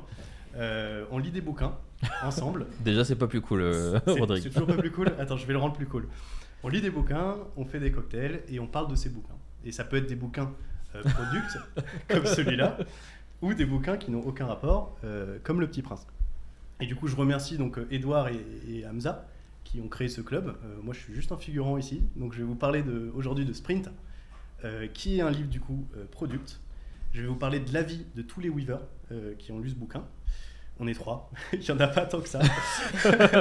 De beaucoup de Weavers, 3. Beaucoup de Weavers, 3 Weavers. Voilà. Est-ce que vous l'avez lu déjà, ce bouquin? Alors, moi, oui. Et qu'est-ce que t'en as pensé, Marcel? C'était il y a longtemps, mais c'est des bases, j'ai l'impression. Enfin, quelque chose qu'on sait déjà. Et ça m'a pas transcendé, personnellement. Ça marche. Mais c'est personnel, bien sûr. Après, tu vas dire que c'était génial et du coup, je vais pleurer, mais... Et vous? Même avis que Marcel. C'était il y a très longtemps. Et ouais, c'était vraiment de la base. Moi non plus, j'ai rien appris par rapport à ce que je connaissais déjà sur le product management. Très bien. Aïe aïe aïe, dur. C'est Moi, dur. je l'ai pas lu et il est même pas dans la liste des livres que je devrais lire sur le produit. Donc, là, c'est un peu dur de le faire remonter. J'espère que peut-être tu le feras remonter dans le haut de la pile. Je compte le faire. Cool. Et on verra du coup qu'il y a pas mal de Weavers qui partagent aussi l'avis que ça peut être des bases. Mais, Et dans le chat, on te dit bonjour, Rodrigue. bonjour à cette gentille personne bien. qui me... Plusieurs personnes. Merci à ces gentilles personnes alors. Comment on note les bouquins aujourd'hui? Donc on a un système de notation breveté, quand même le dire Edouard. Donc on a 5 smileys, très simplement. Les smileys pas contents, les smileys moyen contents et les smileys très contents. Et donc on va juger donc le bouquin en fonction de 4 critères. Le premier critère, ça va être l'intérêt général. Est-ce qu'on a été intéressé par ce bouquin de manière très générale? Est-ce qu'on a appris des choses? Marcel, du coup, non, pas du tout, vous non plus. L'originalité, est-ce que ce bouquin est original? Et le plaisir de lecture. Est-ce que c'est agréable de lire ce bouquin? Je vais commencer du coup par vous présenter donc, le bouquin en général. Donc tout est sur la couverture. Donc c'est comment on résout de gros problèmes, on teste des nouvelles idées, tout ça en 5 jours. Et Jack Knapp nous montre du coup comment on va faire un design sprint, parce que pour résoudre donc, ces problèmes-là, on fait un design sprint, ça dure 5 jours. Il insiste sur le fait que plus de 5 jours, c'est pas forcément utile. C'est bourré de conseils pratiques, d'anecdotes, et ça se grignote comme un croissant chaud, si vous me permettez du coup la liaison. Voilà, donc Jack Knapp, c'est qui? D'où il vient? Pourquoi il écrit ce bouquin? Déjà, Jack Knapp, c'est un gars qui fait beaucoup de design sprint chez Google. Il est arrivé en 2010 là-bas, il a travaillé sur des produits qu'on connaît tous, Chrome, Google Search, Google X, qui est la Moonshot Factory du coup de Google. Ils ont des projets complètement fous comme Loon, qui sont des montgolfières qui permettent de donner Internet au monde entier. Bon, ça a été arrêté maintenant, mais voilà, c'est des projets complètement fous. Les lentilles électroniques, nettoyer les océans avec des nouvelles technologies, voilà, des projets complètement fous. Et du coup, comment ces boîtes vont trouver des solutions à leurs problèmes en 5 jours. En 2012, il rejoint Google Venture, c'est un monstre de l'investissement. Ils investissent dans énormément de boîtes qui font des choses incroyables. Il a vu beaucoup de problématiques. C'est ce qu'il faut retenir. Intérêt général. Alors là, on a mis 4 sur 5. Ce livre, il y a des exemples partout, dans tous les sens, de ce qu'il a fait, donc des exemples concrets quoi, de chez Google. Donc c'est agréable de voir ce qui se passe dans ces boîtes-là. À la fin du livre, on se sent capable de faire et d'organiser un sprint en entier, même si on est un débutant du coup, qu'on soit un expert ou un débutant. Moi, à la fin de ce livre, j'avais l'impression que je pouvais organiser en tout cas un sprint complètement de A à Z. C'est hyper pratique. Je pense que c'est le premier bouquin que j'ai lu et je me suis dit, le gars a fait un sprint sur ce bouquin. Je sais pas si vous avez ce ressenti un petit peu aussi. Et c'est agréable, quoi. On a l'impression que le gars a pensé à nous en écrivant son bouquin. Il y a des checklists à la fin, chaque fin de chapitre est hyper bien résumée. Si je veux me relire le bouquin, j'ai juste à aller à la toute fin. Il y a 4 pages, il me résume le bouquin en entier. Plutôt pas mal. Plutôt pas mal. Pour les flemmards. Voilà, pour les bons flemmards. Non, mais surtout, les bouquins business, c'est super dur de se remettre dedans. Je trouve. Un Clairement. bouquin business, c'est dur à manger, enfin à lire du coup. Ça ne se repensais mange pas au encore croissant. des livres, Rodrigue. Je repensais au croissant de tout à l'heure, c'est pour ça. Du coup, en termes d'apprentissage, donc là, on vous rejoint plus. On est plus sur du 3.3. On n'a pas forcément appris énormément de choses en tant que PM. En fait, ça met en forme beaucoup de savoirs, donc de design thinking qui est en ligne, qui est accessible par tout le monde. Sauf que le gars, du coup, l'a quand même très bien résumé, finalement, en un livre. Et c'est ça qu'on a bien aimé, donc on a quand même mis 3.3, on a quand même appris des choses. C'est que même si ce savoir, il est complètement partout dispersé, lui, il l'a mis en un sprint, 5 jours, et il fait référence partout dans tous les sens. Donc ça, c'est super, super intéressant. Donc des piqûres de rappel sur les systèmes, les meilleures approches pour aller droit au but en 5 jours. Et un de nos conseils, du coup, en tant que PM, c'est un des premiers livres à lire, je pense, en tant que product manager ou product owner, donc qui est intéressant au produit parce que ça nous donne les clés en main, c'est pratique, quoi. On n'a pas, c'est pas du Inspired, par exemple, de Marty Kagan, où là, on le lit, si on arrive dans le milieu, on est un peu paumé à la fin de ce bouquin, parce que c'est beaucoup de principes. Là, pour le coup, c'est pratico-pratique. Il nous dit quoi faire, on l'applique, et on arrive à faire des super sprints. En termes d'originalité, on est à 3.6. C'est, comme je vous le disais, un livre sur l'user centricity, qui est user-centric, et ça fait super plaisir, parce que là, je lisais Lean Startup de Eric Rice, là, récemment. Il est imbitable, ce bouquin, pour être honnête. Il y a des exemples paumés dans des énormes paragraphes de ses expériences. C'est imbitable.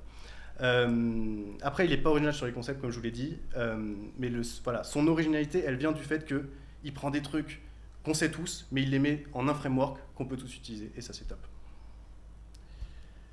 Plaisir de lecture, 4.6. Là, pour le coup, on était tous à fond sur ce truc, parce que il est fun, il fait des blagues. Lisez-le en anglais, d'ailleurs, parce qu'une des critiques, c'était que la traduction française était vraiment pas terrible, et qu'il y avait des blagues, du coup, anglaises qui étaient un peu malaisantes traduites en français. Mais en anglais, ça passe bien. On avait un Weaver qui l'avait lu, qui l'avait survolé, et qui était capable de pas mal en parler, mine de rien, parce que c'est super bien résumé, et que, voilà, je vous l'ai dit. Donc très agréable à lire, et des exemples concrets d'insider, donc chez Google, et c'est pas de tous les jours qu'on a ce genre de choses. Voilà, du coup on arrive sur une moyenne à 3.9, c'est beaucoup mieux que les bouquins qu'on a eu avant. C'est super pour les personnes qui découvrent le product management, c'est super aussi pour se rappeler de certaines méthodes, pour une bonne piqûre de rappel. Et ce que j'ai adoré moi dans ce bouquin personnellement, c'est le fait qu'il prenne des exemples de toute industrie possible. On peut parler de la tech, on peut parler, je crois qu'il parlait d'un exemple de tuyaux novateurs donc enfin, des grosses industries. Et il arrivait à faire un prototype en carton. Et on peut faire des prototypes, on peut tout résoudre si on a la bonne méthodologie derrière. Donc ça, c'est super intéressant. Est-ce que vous avez un fact dont vous vous rappelez de ce bouquin qui vous avait peut-être marqué? Bah, pour moi, c'était les pages à la fin, tu vois, résumé, compressé, c'était ça qui était mon fact. C'est pratique. Hein. Ouais, bah ouais. Pour avoir, tu vois ça dans très peu de livres, de te dire, bah, en fait, j'ai un résumé de tout ce que j'ai lu en 4 pages, et même pour des formations, c'est des trucs assez cool à mettre en place. Le gars a fait un sprint sur un bouquin, et j'ai rarement ressenti ça en lisant un bouquin, quoi. C'est un bouquin fait pour nous, quoi. Ça, c'est agréable. Vous vous rappelez de quelque chose, d'un fact ou pas du tout? Oui, c'était un bon résumé, une bonne piqûre de rappel, comme tu dis. Bonne piqûre de rappel. Oui. Mais je sais qu'on est en train d'écrire un livre, du coup, et c'est un livre qui est ressorti de la part d'un des CPO sur la manière d'écrire, pas sur le fond, mais sur la forme. C'est ça qui a beaucoup plu. Ouais. Donc, voilà. Des exemples, des blagues. Voilà. Je sais pas si vous avez pu lire du coup les petites citations, mais moi j'ai adoré ce bouquin, une petite perle. Voilà. Et puis, justement, on a des personnes dans le chat qui disent c'est pas beaucoup de monde l'a lu. Par contre, ils trouvent ça vraiment cool, justement, que tu puisses présenter ça. Et merci au club de lecture, donc trop cool. Merci au club de lecture de m'avoir donné cette place de figurant. Et venez boire des cocktails avec nous, du coup. Tout le monde peut venir. Tout le monde peut venir. Du coup, vous êtes invités pour boire des cocktails et lire des livres. C'est pas mal. Formidable. Un bon deal. Parfait. Du coup, je vous laisse. Merci infiniment, Rodrigue. Et merci à vous. Et, Merci. et on se retrouve plus tard. Et ben on se retrouve. Merci Peut-être pour tout des ça. petits cocktails. Pour des petits cocktails. Et hop, encore changement de plan. Bien sûr, jingle. Non, il n'y a pas de Il n'y a jingle. pas de jingle. Non, parce qu'on attaque le sujet numéro 2. Je pouvais faire le jingle. mais Vas-y, fais le jingle. Personne ne veut m'écouter quand Vas-y, tu... fais du beatbox. Damn. Ok, cool. J'ai un On voit la regard de régie Marcel. effondrée. Oh la vache. Alexandra, Alors là, on le mec pleure qui m'a aussi. mis boomer dans le chat, il va me tuer. Il va me tuer. Bon mon dieu. Bref, sujet data. Sujet data. Sujet data, la data au service de la... Personnalisation. Ok. Là, on parle de sujets bien liés à Deezer. Encore un peu plus fort, Louis, tape sur la table Ouais. un peu plus fort. Je vois. La régie me dit que je tape trop sur la table. Non, c'est vrai, moi je trouvais ça évidemment ultra pertinent qu'on discute de ça. Je pense que c'est au cœur évidemment du produit en général. Énormément de sociétés se disent, c'est vrai que j'ai accès à énormément de données, je ne sais pas comment l'utiliser. Vous, ça doit être au cœur, j'imagine, d'un peu de votre stratégie. En tout cas, quand on pense Deezer, on se dit, ok, ils ont énormément de données, énormément d'utilisateurs. Comment je l'utilise, comment je peux l'optimiser et du coup comment je peux éventuellement innover à la fin. C'est vrai qu'on a vu sur ces dernières années, il y a eu pas mal de features chez Deezer, mais également voilà, chez les concurrents sur des services de personnalisation. Évidemment, j'ai envie de citer Flow, qui est une de vos dernières grandes créations. Comment... J'ai vu un. Dernière, non, ça fait quand même un moment qu'on l'a. Ça fait 10 ans. 2000, Ah, ça fait combien de temps 2015. ouais. C'est pas vrai, mais Ouais. alors, attends, mais moi je n'avais pas... Non, On l'a un peu mis en avant, on l'a rebrandé, puis Il on a a été ajouté, rebrandé. les moods, on le fait Ouais. un peu. Mais ouais, Voilà, moi c'est le 2015, sujet ouais. des moods justement qui est... Alors du coup, je suis busted. Il essaie de se rattraper Je là. sais. Il est en Non, train de- mais raccroche aux busted, branches. je ne suis pas utilisateur Deezer, je suis navré. Mais du coup, ouais, ce système de mood, en fait, ça fait partie de mes questions que j'avais pour la suite. Quand on a énormément de données, on essaie de comprendre qui est ton utilisateur, mais là où je trouve ça intéressant, enfin, quand je me suis un petit peu renseigné, évidemment, en préparant un petit peu l'émission, il y avait effectivement ce système de mood, de comprendre quelle est l'humeur en fait, de notre auditeur, pour savoir quoi lui pousser. Comment on fait en fait pour aller aussi loin dans la data quand on construit le produit? Je ne sais pas si TPM, Alexandra, ils ont un data analyst, un data scientist, un data ops, peut-être en... Est-ce que c'est des trinômes? Est-ce que voilà, comment ça se passe au niveau de l'orga? Ouais, ils ont tout. Ils sont Gucci. Non. D'ailleurs, dans ton post, tu disais bravo au PM, mais en fait, le PM n'est vraiment pas tout seul. Il a effectivement une vraie équipe de data scientists derrière Ok. qui créent les algos. Ils sont à peu près 5-6 personnes à bosser dessus quotidiennement. Ce sont vraiment des magiciens. Ok. Et ouais, il y a plein de mécanismes qui sont mis en place pour justement collecter la data, collecter les comportements, les usages, etc. Et puis permettre de construire des algos toujours plus puissants par ces équipes-là, et des équipes R&D aussi qui travaillent beaucoup à la compréhension de l'usage et de la consommation de la musique par les utilisateurs. Non, j'allais rebondir sur les équipes Ouais. R&D, Data Science, recommandations qui sont très très doués, qui sont hyper brillants dans leur domaine Ok. et qui sont dans des conditions de travail, je pense, qui sont intéressantes. La reco, pas mal. Les équipes R&D sont des vraies équipes R&D à qui on laisse le temps de chercher, le temps d'écrire des papiers sur des choses où on ne sait pas quand ils démarrent si on en sortira quelque chose, mais c'est pas le but, c'est creuser plein de choses. Ok. Et quand ils sortent quelque chose, par contre, ça claque pas mal, quoi. Et alors quoi, par exemple? Leur dernier gros succès, qui était, alors, ils vont peut-être être un peu vexés parce qu'ils répètent souvent que technologiquement, c'était pas le plus incroyable. Ils auraient utilisé des choses existantes. Splitter, quand on a réussi pendant quelques mois, donc on n'a pas pu le sortir à tous les utilisateurs parce que légalement, c'était compliqué. Mais la possibilité de splitter par instrument tous les morceaux du catalogue Deezer, qui nous a permis de faire une application karaoké où, au lieu d'avoir à acquérir des musiques sans paroles, on pouvait prendre n'importe quelle chanson dans le catalogue, enlever la voix et on avait une application de karaoké. Et donc ça, évidemment, quand ils partent, ils voient qu'il y a un intérêt, mais légalement, on sait qu'on peut pas y aller. C'est pas grave, on y va, on rigole un peu. Tu parlais des moods tout à l'heure. Les moods des utilisateurs, c'est pas quelque chose qu'on a craqué parce qu'au final, on leur demande. Mais par contre, on a cette équipe R&D qui un jour va se dire, en fait, nous, on va être capable de vous donner des moods de la musique, ce qui n'est pas évident si on se remet ne serait-ce qu'il y a 5 ans, quoi. C'est tel mood, quand on parle de 90 millions de titres, c'est quel mood, quel track, c'est un peu... faut aller le faire, quoi. Ok. Et alors du coup, sur ces sujets d'innovation, alors je comprends bien qu'il y a cette équipe, mais l'idée vient d'où en fait? Est-ce que c'est eux qui font un benchmark mondial, j'ai envie de dire, sur les usages de demain et du coup poussent au produit des nouvelles idées, ou bien c'est vos PM et UX designers qui voient des besoins chez les utilisateurs et disent à l'équipe R&D, tiens, on a identifié qu'il y avait un pain là-dessus, donc faites de la R&D sur ce sujet-là. C'est un peu des deux. Ok. C'est un peu des deux, c'est-à-dire que il va y avoir les besoins qui vont être remontés de la part des utilisateurs, de la part de la user research qui va dénoter des grandes tendances, etc., des tendances aussi sur le marché. Et il y a aussi tout le côté innovation où ces équipes-là, Reco, Data Scientist et R&D qui vont effectivement innover et proposer des choses et sur lesquelles nous, en tant que PM, en tant que product designer, on va surfer et on va dire ok, c'est chouette, tiens, faisons ça, mettons-le en place, on le package, on fait la petite solution qui va bien autour et on essaie d'en faire quelque chose en fait. Ça part vraiment des deux côtés quoi. Et même de la tech aussi qui peut et énormément d'ailleurs inspirer pas mal de choses. Ok. Ouais. C'est pas juste le PM qui va venir qui va dire il faut faire ça. Non.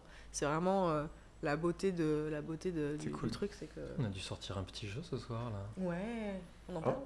Je sais pas si c'est en prod. Ah. Mais pareil, l'équipe recommandation qui a travaillé sur un petit jeu inspiré de Semantics ou de Wordle qui va permettre de rechercher des artistes et par similarité essayer d'atteindre l'artiste qu'il fallait deviner.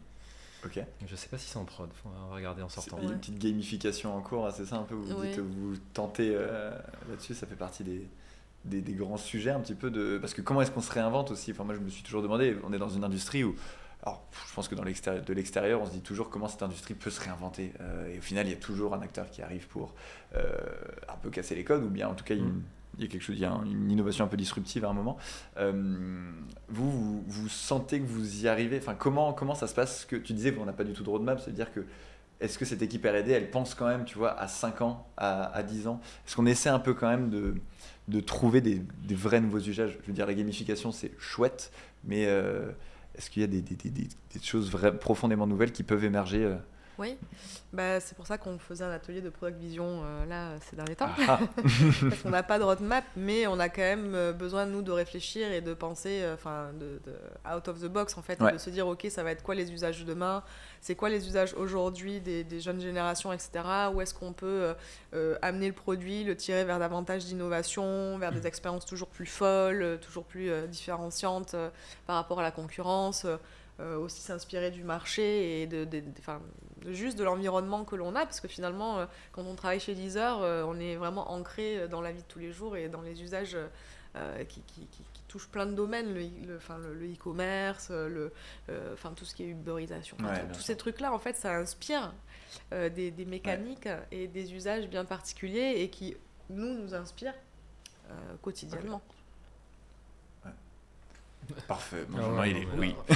Oui, exactement. Oui. On a une question du chat de Remduf qui demande quand on a des données sur les utilisateurs, des artistes qui veulent se faire connaître et qu'on est Deezer, est-ce qu'on peut veut se positionner en régie et vendre du temps d'écoute, de l'exposition à ces artistes? Sachant que même par exemple, je crois que Twitch a une fonctionnalité qui va potentiellement bientôt sortir, c'est on peut se mettre en avant en payant et du coup pour avoir plus de followers, pour avoir plus de temps de vue. Est-ce que c'est quelque chose qui peut se faire côté Deezer? Est-ce que c'est une idée, une envie qui... Si vous voulez y répondre après, ça peut être Joker. On y pense forcément. On pense à tout. Logique. Les trucs les plus machiavéliques et les plus mauvais, on pense à tout. Cool. Mais c'est pas rassurant. Devant quelqu'un. Mais la bonne nouvelle, c'est qu'on se pose des questions et après on en parle et on réfléchit à ce sûr. qui est bon pour l'utilisateur. Avant tout, parce qu'on travaille pour nos utilisateurs. Donc c'est des questions qui se posent. Par contre, on n'est pas des grands fans. Aujourd'hui, on a très très peu. Quand on parle de données utilisateurs, on va parler de consommation et d'usage de musique, on va pas chercher beaucoup plus loin que ça, et on a vraiment une tendance, je veux pas mentir, donc je veux pas dire de bêtises, mais on utilise ça en interne, on le monétise pas, et on partage des informations avec ce qu'on appelle les content creators, donc les labels. On leur partage des informations sur la consommation parce qu'à la fin il faut quand même rémunérer les artistes. Mais on ne monétise pas les données utilisateurs avec les créateurs de contenu. Ok. Cool. Vas-y. Non mais en fait j'ai vu un tweet, c'est marrant, mais aujourd'hui d'un ami qui l'a retweeté, qui disait le tweet c'était selon toi quels réseaux sociaux en dit le plus sur une personne, Et la réponse, en fait, bon, c'est Spotify, mais on va dire, en tout cas, ton service de streaming. Je trouvais ça déjà très marrant parce qu'on avait l'émission de ce soir. Mais est-ce que vous, de votre prisme, là, vous vous dites, ouais, vu toute la donnée qu'on a, on parlait de mood, on parlait des user journey, enfin, on connaît cette journée, je veux dire, tel utilisateur, on peut savoir ce qu'il a vécu, un petit peu quel est son train-train quotidien, et on connaît son mood, donc c'est un peu quel est cet utilisateur-là. À quel point vous vous en rendez compte et à quel point vous jouez dessus, en fait, par rapport aux innovations, par rapport à la construction de vos produits, la construction des features. Est-ce que vous allez à un niveau de détail? Est-ce que vous prenez plutôt des masses d'infos, ou est-ce que parfois vous allez un peu à un niveau micro et vous dire, ok, on a quand même ce type de persona-là qu'il faut étudier parce que ils nous inspirent, on les connaît pas encore assez. Est-ce que vous allez à ce niveau de détail-là? On a autant de millions d'utilisateurs, enfin de profils que d'utilisateurs. Ok, bon. C'est-à-dire que là, ici, on est tous très différents en fait. Donc c'est pour ça qu'on essaie de faire de l'ultra-personnalisation parce qu'on ne peut pas justement dire on va prendre 1 million de personnes et les mettre dans un segment, etc. On essaie d'être très très proche de chacun d'entre vous et de vraiment correspondre. Voilà. Par exemple, il y a des choses qu'on ne fait pas, vraiment, on ne traque pas forcément les contextes, donc on ne va pas savoir exactement comme Google, vous étiez à tel endroit, etc. Okay. Par contre, effectivement, sur la base du BPM, enfin, de tout un tas d'informations, on peut dire ah bah là, il était en mode dépressif, ou là, il était en mode joyeux, en train de courir, en train de... Là, il était bien bourré. On peut faire ce genre de choses, mais on n'a pas vraiment tout le contexte comme pourrait l'avoir une autre app qui va traquer au millimètre près le parcours de l'utilisateur. Ça, c'est pas... T'as dit un mot, ultra personnalisation. Oui. Du coup, ce qui fait que... Quand est-ce qu'on en arrive à l'ultra personnalisation au niveau de la donnée? Est-ce qu'un nouvel utilisateur fraîchement inscrit peut déjà avoir de l'ultra personnalisation? Du coup, est-ce que vous avez des socles de personnalisation, en gros une échelle de personnalisation, et d'abord on a le socle de base, on ne connaît pas l'utilisateur, on va lui proposer ça. Après, globalement, il a écouté 1 ou 2 heures de certaines musiques, typologie de musique, donc on va lui proposer un peu plus ça. Et le power user qui éclate tout et qui est tout le temps sur toutes les musiques, qui met en favori, qui fait des playlists et ainsi de suite. Là, vous savez exactement ce qu'il aime, et donc là, vous faites vraiment de l'ultra personnalisation. Du coup, est-ce que vous avez cette échelle-là? J'ai vu des oui, du coup, je suppose que oui. Non, je voulais juste te dire ce à quoi je pensais. Je pensais effectivement ce qu'a pu changer Marin sur à quel moment on arrive à déclencher le flow pour les nouveaux utilisateurs, et le fait qu'on a un onboarding qui permet de collecter de l'information au début. Oui. Ouais, effectivement, dès le départ, en fait, on essaie d'en savoir un petit peu sur vous parce que on n'a pas envie que vous arriviez sur un service et que vous disiez mais pourquoi on me présente Johnny Hallyday par exemple, alors que je suis plutôt YouTube. Parce que c'est génial. Donc vous avez voilà. Patrick Sébastien dans le chat. Ou Patrick Sébastien. Non, enfin l'idée c'est déjà de prendre de l'information sur l'utilisateur dès les premiers moments. Donc on a effectivement, comme le disait Bunj, un onboarding artiste qui nous permet en fait déjà d'avoir 2-3 idées de quels sont vos goûts et de construire une expérience par rapport à ça. Mais ce qu'il faut savoir, c'est que plus vous utilisez le produit, plus on vous connaît, plus l'algo vous connaît, et plus il est capable de vous proposer des choses qui correspondent à vos goûts, à vos envies, à vos émotions du moment. Et on veut davantage aller vers ça parce que finalement... c'est ce qui marche le mieux et c'est ce qu'on a envie en tant qu'utilisateur en fait, d'avoir des choses qui nous correspondent. Et j'ai du coup une question par rapport à cette ultra personnalisation. Je pense qu'il y a beaucoup de monde qui vont partager leur compte avec, même si c'est de manière illégale, je pense. En tout cas sur Netflix c'est le cas. Du coup peut-être que je fais un amalgame, mais comment est-ce que vous gérez ça finalement quand vous avez 2-3 personnes peut-être qui sont sur un compte? Il y en a un qui va écouter du Disney et l'autre qui va écouter du rap US. pété. Du coup, l'expérience, on est d'accord qu'on peut pas... On ne fait rien pour eux. On peut pas proposer une expérience qui soit cohérente? Ou est-ce que vous voyez qu'il y a en fait deux chemins de personnalisation parce que... Non, je pense pas. Enfin, je voudrais pas parler à la place des équipes qui savent mieux, mais ça va être très dur de voir qu'il y a deux comportements complètement différents. Sur des comportements normaux, c'est beaucoup plus gênant pour les parents. Qui utilisent leur compte pour mettre de la musique à leurs enfants, où eux ils ont un usage tout à fait normal du produit et qui se retrouvent avec des personnalisations qui sont compliquées. On en parle, on cherche des alternatives à comment sortir des profils, des choses comme ça. Mais voilà, on a déjà famille avec les profils. Après, pour les tout petits enfants, c'est dur de leur demander d'avoir un profil dédié et de prendre un compte famille pour des parents qui vont bercer leurs enfants. On a évoqué plein de trucs. On a se mettre en mode fantôme, se mettre en mode... on pourrait imaginer des choses. Mais l'idée n'est vraiment pas de les aider. Hein. Ouais, c'est ok. C'est On va faire une expérience pour vous. Ouais, Pour que vous enfin, partagiez votre s'il y en a un qui écoute Jul et l'autre qui écoute Johnny Hallyday, effectivement, on pourra rien faire pour eux. Enfin, celui qui c'est voilà. On a une question de Tawan qui demande des stratégies data autour du KYC au sein de l'équipe produit, à part la reco, personnalisation et gamification. Je n'ai pas compris la question. Ouais. Kawaii ici. Know your customer.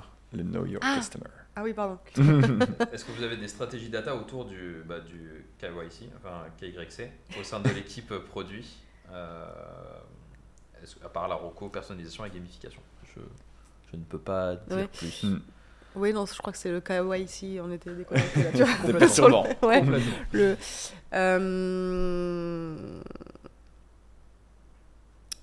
En fait, on connaît, la base chez Deezer, c'est de connaître l'utilisateur, en fait, parce que justement, à chaque fois que vous faites un like, à chaque fois que vous streamez quelque chose, on vous connaît un petit peu mieux. Ouais.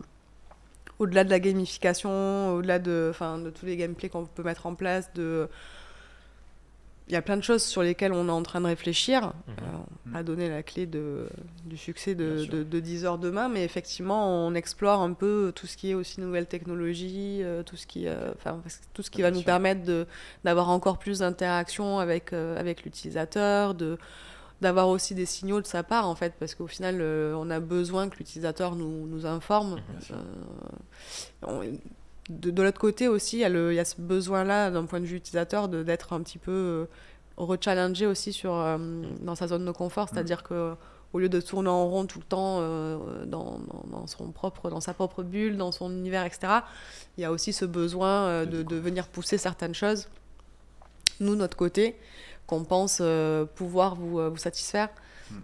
Donc, il y a double mécanique. Il y a le Know Your Customer pour vous conforter, mais il y a aussi le côté, le petit coup de pied dans le tibia pour vous réveiller et vous faire découvrir d'autres choses aussi et ne pas vous endormir, en fait. Ne pas devenir boring, quoi. Ouais.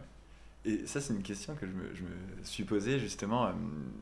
C'est vrai qu'avec les mix comme ça que vous pouvez proposer avec le flow, etc., avec toutes ces problématiques-là, le but, c'est aussi de faire découvrir des nouvelles musiques. Moi, la question que j'ai au sens large, c'est... que veulent vraiment finalement vos utilisateurs à la fin? Est-ce qu'ils sont loyaux? Est-ce que vous le savez? Est-ce que vous vous dites, ouais, là, ça fait 4 ans, 8 ans que je travaille chez Deezer et ça y est, j'arrive à comprendre ce qu'il faut qu'on mette en place pour arriver à garder les consommateurs? C'est leur apporter des nouveaux produits, c'est leur apporter ce qu'ils veulent. Voilà. Sur quel aspect ça se situe? Ça rejoint peut-être la question tout à l'heure sur le KPI que vous suivez vraiment pour performer. Je ne sais pas si vous voulez en parler ou pas, mais... Ils sont quand même très très très très différents. Il y a des comportements vraiment, mais on a des personas et il y a aussi des différences entre les anciens. Tu parles on est là depuis longtemps. Ouais. On a aussi des utilisateurs qui sont là depuis longtemps. Eux sont les utilisateurs sont très fidèles. On a beaucoup de gens qui sont opportunistes et qui vont venir parce qu'il y a une offre 3 mois et partir. On est tous comme ça. Enfin, peut-être pas tous. Ouais. Mais on a aussi des utilisateurs qui sont là depuis très très longtemps et j'ai l'impression que moi c'est les moins exigeants. Ils veulent avoir un vrai accès à leur bibliothèque, ils veulent facilement retrouver du contenu qu'ils ont collecté pendant des années, ils veulent que ce soit fiable, ils veulent que des fonctionnalités qu'ils ont aimées, même s'il n'y a plus que eux qui l'utilisent, pouvoir continuer à l'utiliser, et ils trouvent ça injuste si on l'enlève. Et donc il y a toute une communauté très très fidèle au produit. Et du coup, côté développement, est-ce que tous les devs doivent être sensibles vraiment à la data, à la gestion de la donnée ou pas? En tout cas, les devs côté back, est-ce qu'ils vont devoir gérer tous des data lakes, savoir gérer un data lake globalement ou Non. Non, ils sont sensibilisés à quand ils vont amener une feature qu'il va falloir amener de la donnée avec pour qu'on puisse analyser les performances, comment ça fonctionne et même la qualité et les performances.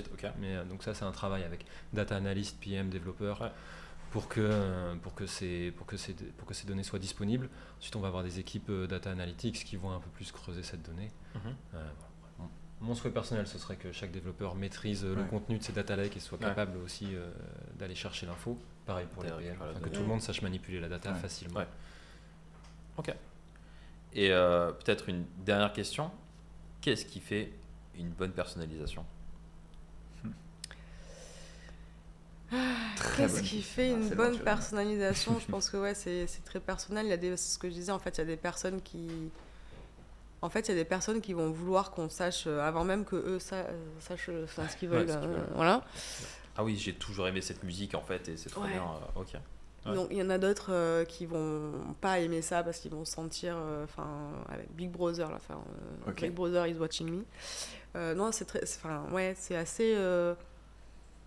assez divers. C'est toute la magie de travailler dans le B2C et dans une boîte comme ça d'entertainment, c'est que vraiment tu as des cas très particuliers, mais globalement, une bonne personnalisation, c'est vraiment quand tu cliques sur play et tu es en kiff direct en fait. Tu vois, c'est vraiment, on a été capable de t'apporter la track qui le matin va te mettre de bonne humeur, l'après-midi va te permettre de te focus, etc. Et on travaille toujours plus sur ça, sur le côté, dès qu'on leur propose quelque chose, c'est un cadeau. C'est une surprise, mais c'est un cadeau. On te ramène aussi à quelque chose de nostalgique. La nostalgie, ça marche super bien.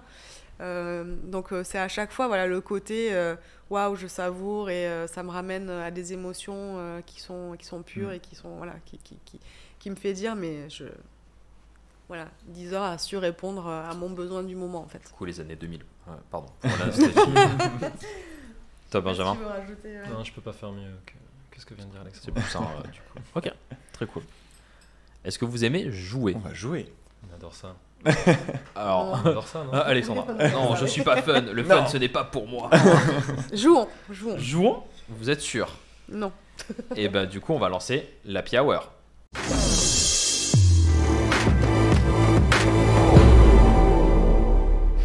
Plus que jamais que je fasse ce jingle tout à l'heure. Je sens... C'est quoi l'Happy Hour? Qu'est-ce que l'Happy Hour? On a entendu un. C'est quoi l'Happy Hour? C'est quoi l'Happy Hour? Alors, aujourd'hui, ça va être un rétro blind test. Du coup, d'abord, vous devez définir votre cri pour dire que c'est vous qui vous souhaitez parler en premier. Ça peut être un cri Un d'animal. cri d'animal, ouais, généralement. Je sais plus qui faisait très bien le dauphin. Oui. Et j'ai essayé de m'entraîner, mais j'ai pas. Quel cri d'animal, Benjamin? Cri d'animal. Non, ça ne devait pas être un cri d'animal. Ce ne sera pas un cri d'animal. Alors, Non, il peut faire une guitare. Oui. Ok, d'accord. Bah, Exactement. Ouais, ok. C'est Gru dans Kung Fu Panda. Je Ok, crois. ouais, C'est vraiment, Gru dans très Kung bien. Fu Panda. C'est très spécifique, Ouais. c'est très bien. Alexandra? Moi, c'est trop simple. Bah, c'est quoi ton cri? Je m'appelle le loup, donc aouh. Ok. Loulou? Louis Pi, Louis Pi? on va faire. Comment on fait ça? Il s'est rendu compte que. Piou piou piou piou piou. Ok. Ça fait un peu Stormtrooper, mais c'est pas grave. Stormtrooper. Espérons que j'ai du son déjà. On a du son. C'est beau. Donc je vais vous T'es DJ là. faire Ah, tu es écouter DJ. DJ des Marcel. musiques à l'envers. Oh là là. Vous allez devoir définir. Je compte sur toi. Je sais pas ce qu'ils Non, prennent. c'est chacun pour soi. Hein. Ah, moi, je suis trop nulle. Ah bah, D'accord. c'est pas grave. Allons-y. Du coup, un point pour trouver l'artiste ou la chanson et un autre point si vous trouvez l'artiste ou la chanson. Enfin, Ok. à la fin, Un ça point à fait chaque 2 fois. points. Un point pour l'artiste, un point pour la chanson. Exactement. Est-ce que tu as testé ton test? Alors, on a testé. Moi, personnellement, non. Il y a des personnes qui ont fait des points. D'accord. Ok. Est-ce que c'est bon pour vous? Allez. Est-ce qu'on est chaud? Est-ce que vous êtes chaud? Oh. Il y a du Ok, focus j'étais là-bas. tout seul. Très bien. Très bien. Je me sens un petit peu seul. Vas-y, Le on est chat, prêt. n'hésitez pas à jouer. Ce sera un petit peu en décalage. T'entends on des va trucs voir. musicaux maintenant. Là, on tente des trucs musicaux. Ouais, c'est Mais fort. vu que c'est loupé à l'envers, pas de DNC. Bien Hop. joué. Let's go. On en a là-dedans. Je crois que t'as pas le droit de modifier par contre les audios. C'est Ouais. pas modifié. Hmm. C'est juste le sens de lecture Ouais, qui n'est ouais, pas, ouais. Ouais, ouais. pas le même. Ouais. On va faire le début. 3, 2, 1.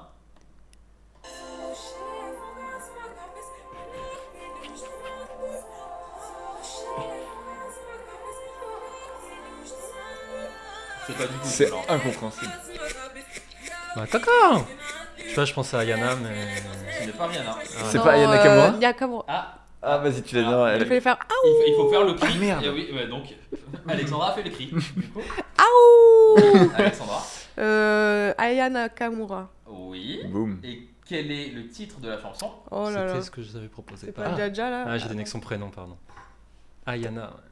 Ah, c'est Aya. Ah, t'as dit Ayana? Ouais. Ah, je comprenais. Ah, pour moi, j'ai Mais je le laisse, j'ai perdu le point. Ah, Non, mais merde, dis- c'est Aya c'est, Nakamura. J'ai compris Jaja. Rihanna aussi. Ah, je ouais. sais pas c'est lequel. si C'est Aya Nakamura Aya. pour les Ah oui, intimes. pardon. Du coup, son prénom Aya c'est Aya. Nakamura, ouais. Ah, J'ai entendu Rihanna. Le titre Euh, C'est Jaja. c'est ouais, c'est ça, mais Tu lui as dit. Oui, mais je Ah, sais, mais j'aide les guests aussi. moi. mais non, mais je l'ai dit tout à l'heure, Mais j'ai l'a cru que dit. c'était pas ça. C'est bien. Jaja? Exactement, donc 2 points pour Alexandra. c'est Ah, bien. cool. Ouf, ça meilleur. C'est parti? C'est parti. Ouais, Non, mais c'est bon, ouais, je t'es peux- je devant. peux Ah, m'arrêter. c'est du bon. coup, là, ça va, c'est bon. C'est Ok, bon, c'est bon, c'est bon, c'est c'est bon, bon. on y On était un est. peu stressé, Ouais. hein. Donc, C'était petit vraiment à kiff. l'envers. Hein. Ouais. Ouais, ouais. Je peux m'arrêter là. C'est bon, j'ai fait mes 2 points. C'est bon. Je C'est vais plus pas engueuler. fini. On avait du Aya Nakamura de partout. Tout le monde avait réussi. Bon, moi, jamais on va. Ah non, on va se refaire là. On va se refaire. Allez-y. 3, 2, 1. Ah ouais, facile.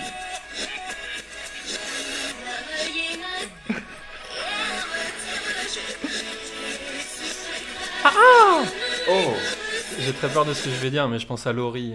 C'est une excellente réponse. J'ai vu sur la fin. Oh là là. Et Ça le doit nom- être ta meilleure amie Mais c'est Oh là top. là. Bravo. Franchement, Putain, c'est J'aurais dû l'avoir. C'est difficile, c'est Ah très non, difficile. pas reconnu là. Waouh. Très. Et c'est année 2000, c'est pour ça. Alors, Dis que très je suis très vieux. facile.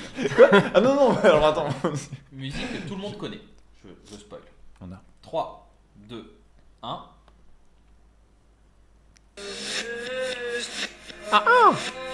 C'est Nirvana. Ce n'est pas. Ah. Oui, si, c'est Si. Nirvana. Et du coup, Ah, du coup, j'ai pas eu le temps de savoir le morceau. 3, deux, 2, hello. 1. C'était Smells Like Teen Spirit. Exactement, Et ouais. mais Oh quatre là points. là là là là. Je crois que mon cerveau est pas fait pour être à l'envers. J'essaye une petite dernière qui vaut 2 points chaque. Oula. Oh là là, Voilà, comme je ça. peux revenir. Allez, Ouais, Louis. ça y est, Tout c'est se joue bon. là. Ce point est pour C'est toi. parti. Je suis un peu trop stressé. Benjamin, trop fort. C'est lui. J'ai cru entendre Maître Gims. C'est complètement Ah. faux. Il s'est Je dis couru. piou piou piou piou piou piou piou. Oui. C'est Johnny Hallyday. Johnny Hallyday, oui. Et Et on va dire que je t'aime. c'est complètement faux. Oh non. Il reste que toi. 2 points pour Louis.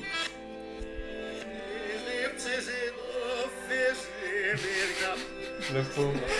C'est terrible. C'est vraiment pas beau, ouais, en vrai.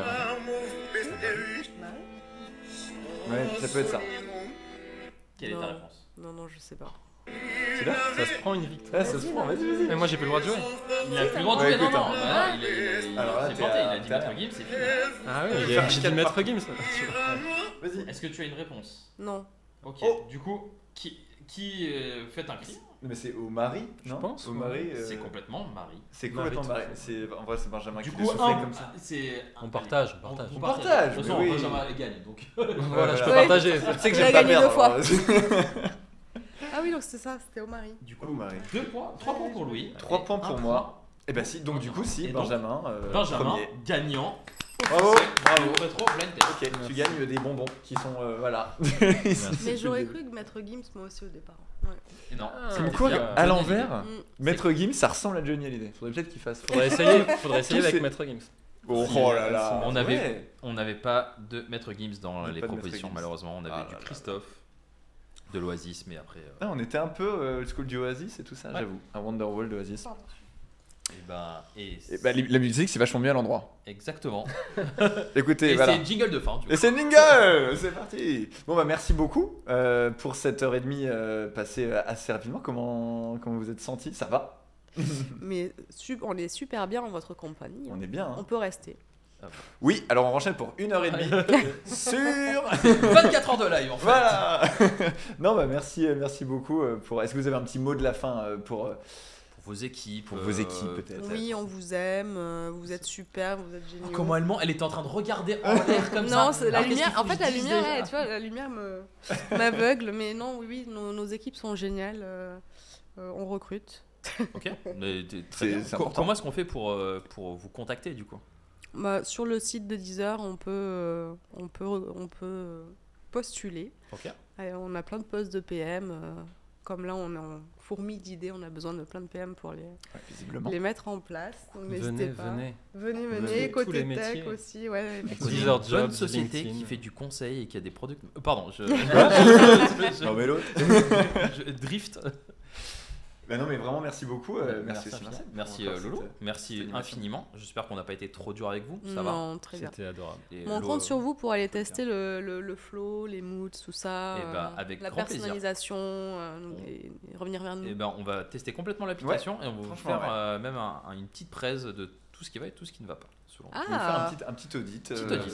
Voilà. C'est parti. Tribe UX. Très c'est bien, parti. c'est parti. Ouais. Et l'audit par Marcel et Louis.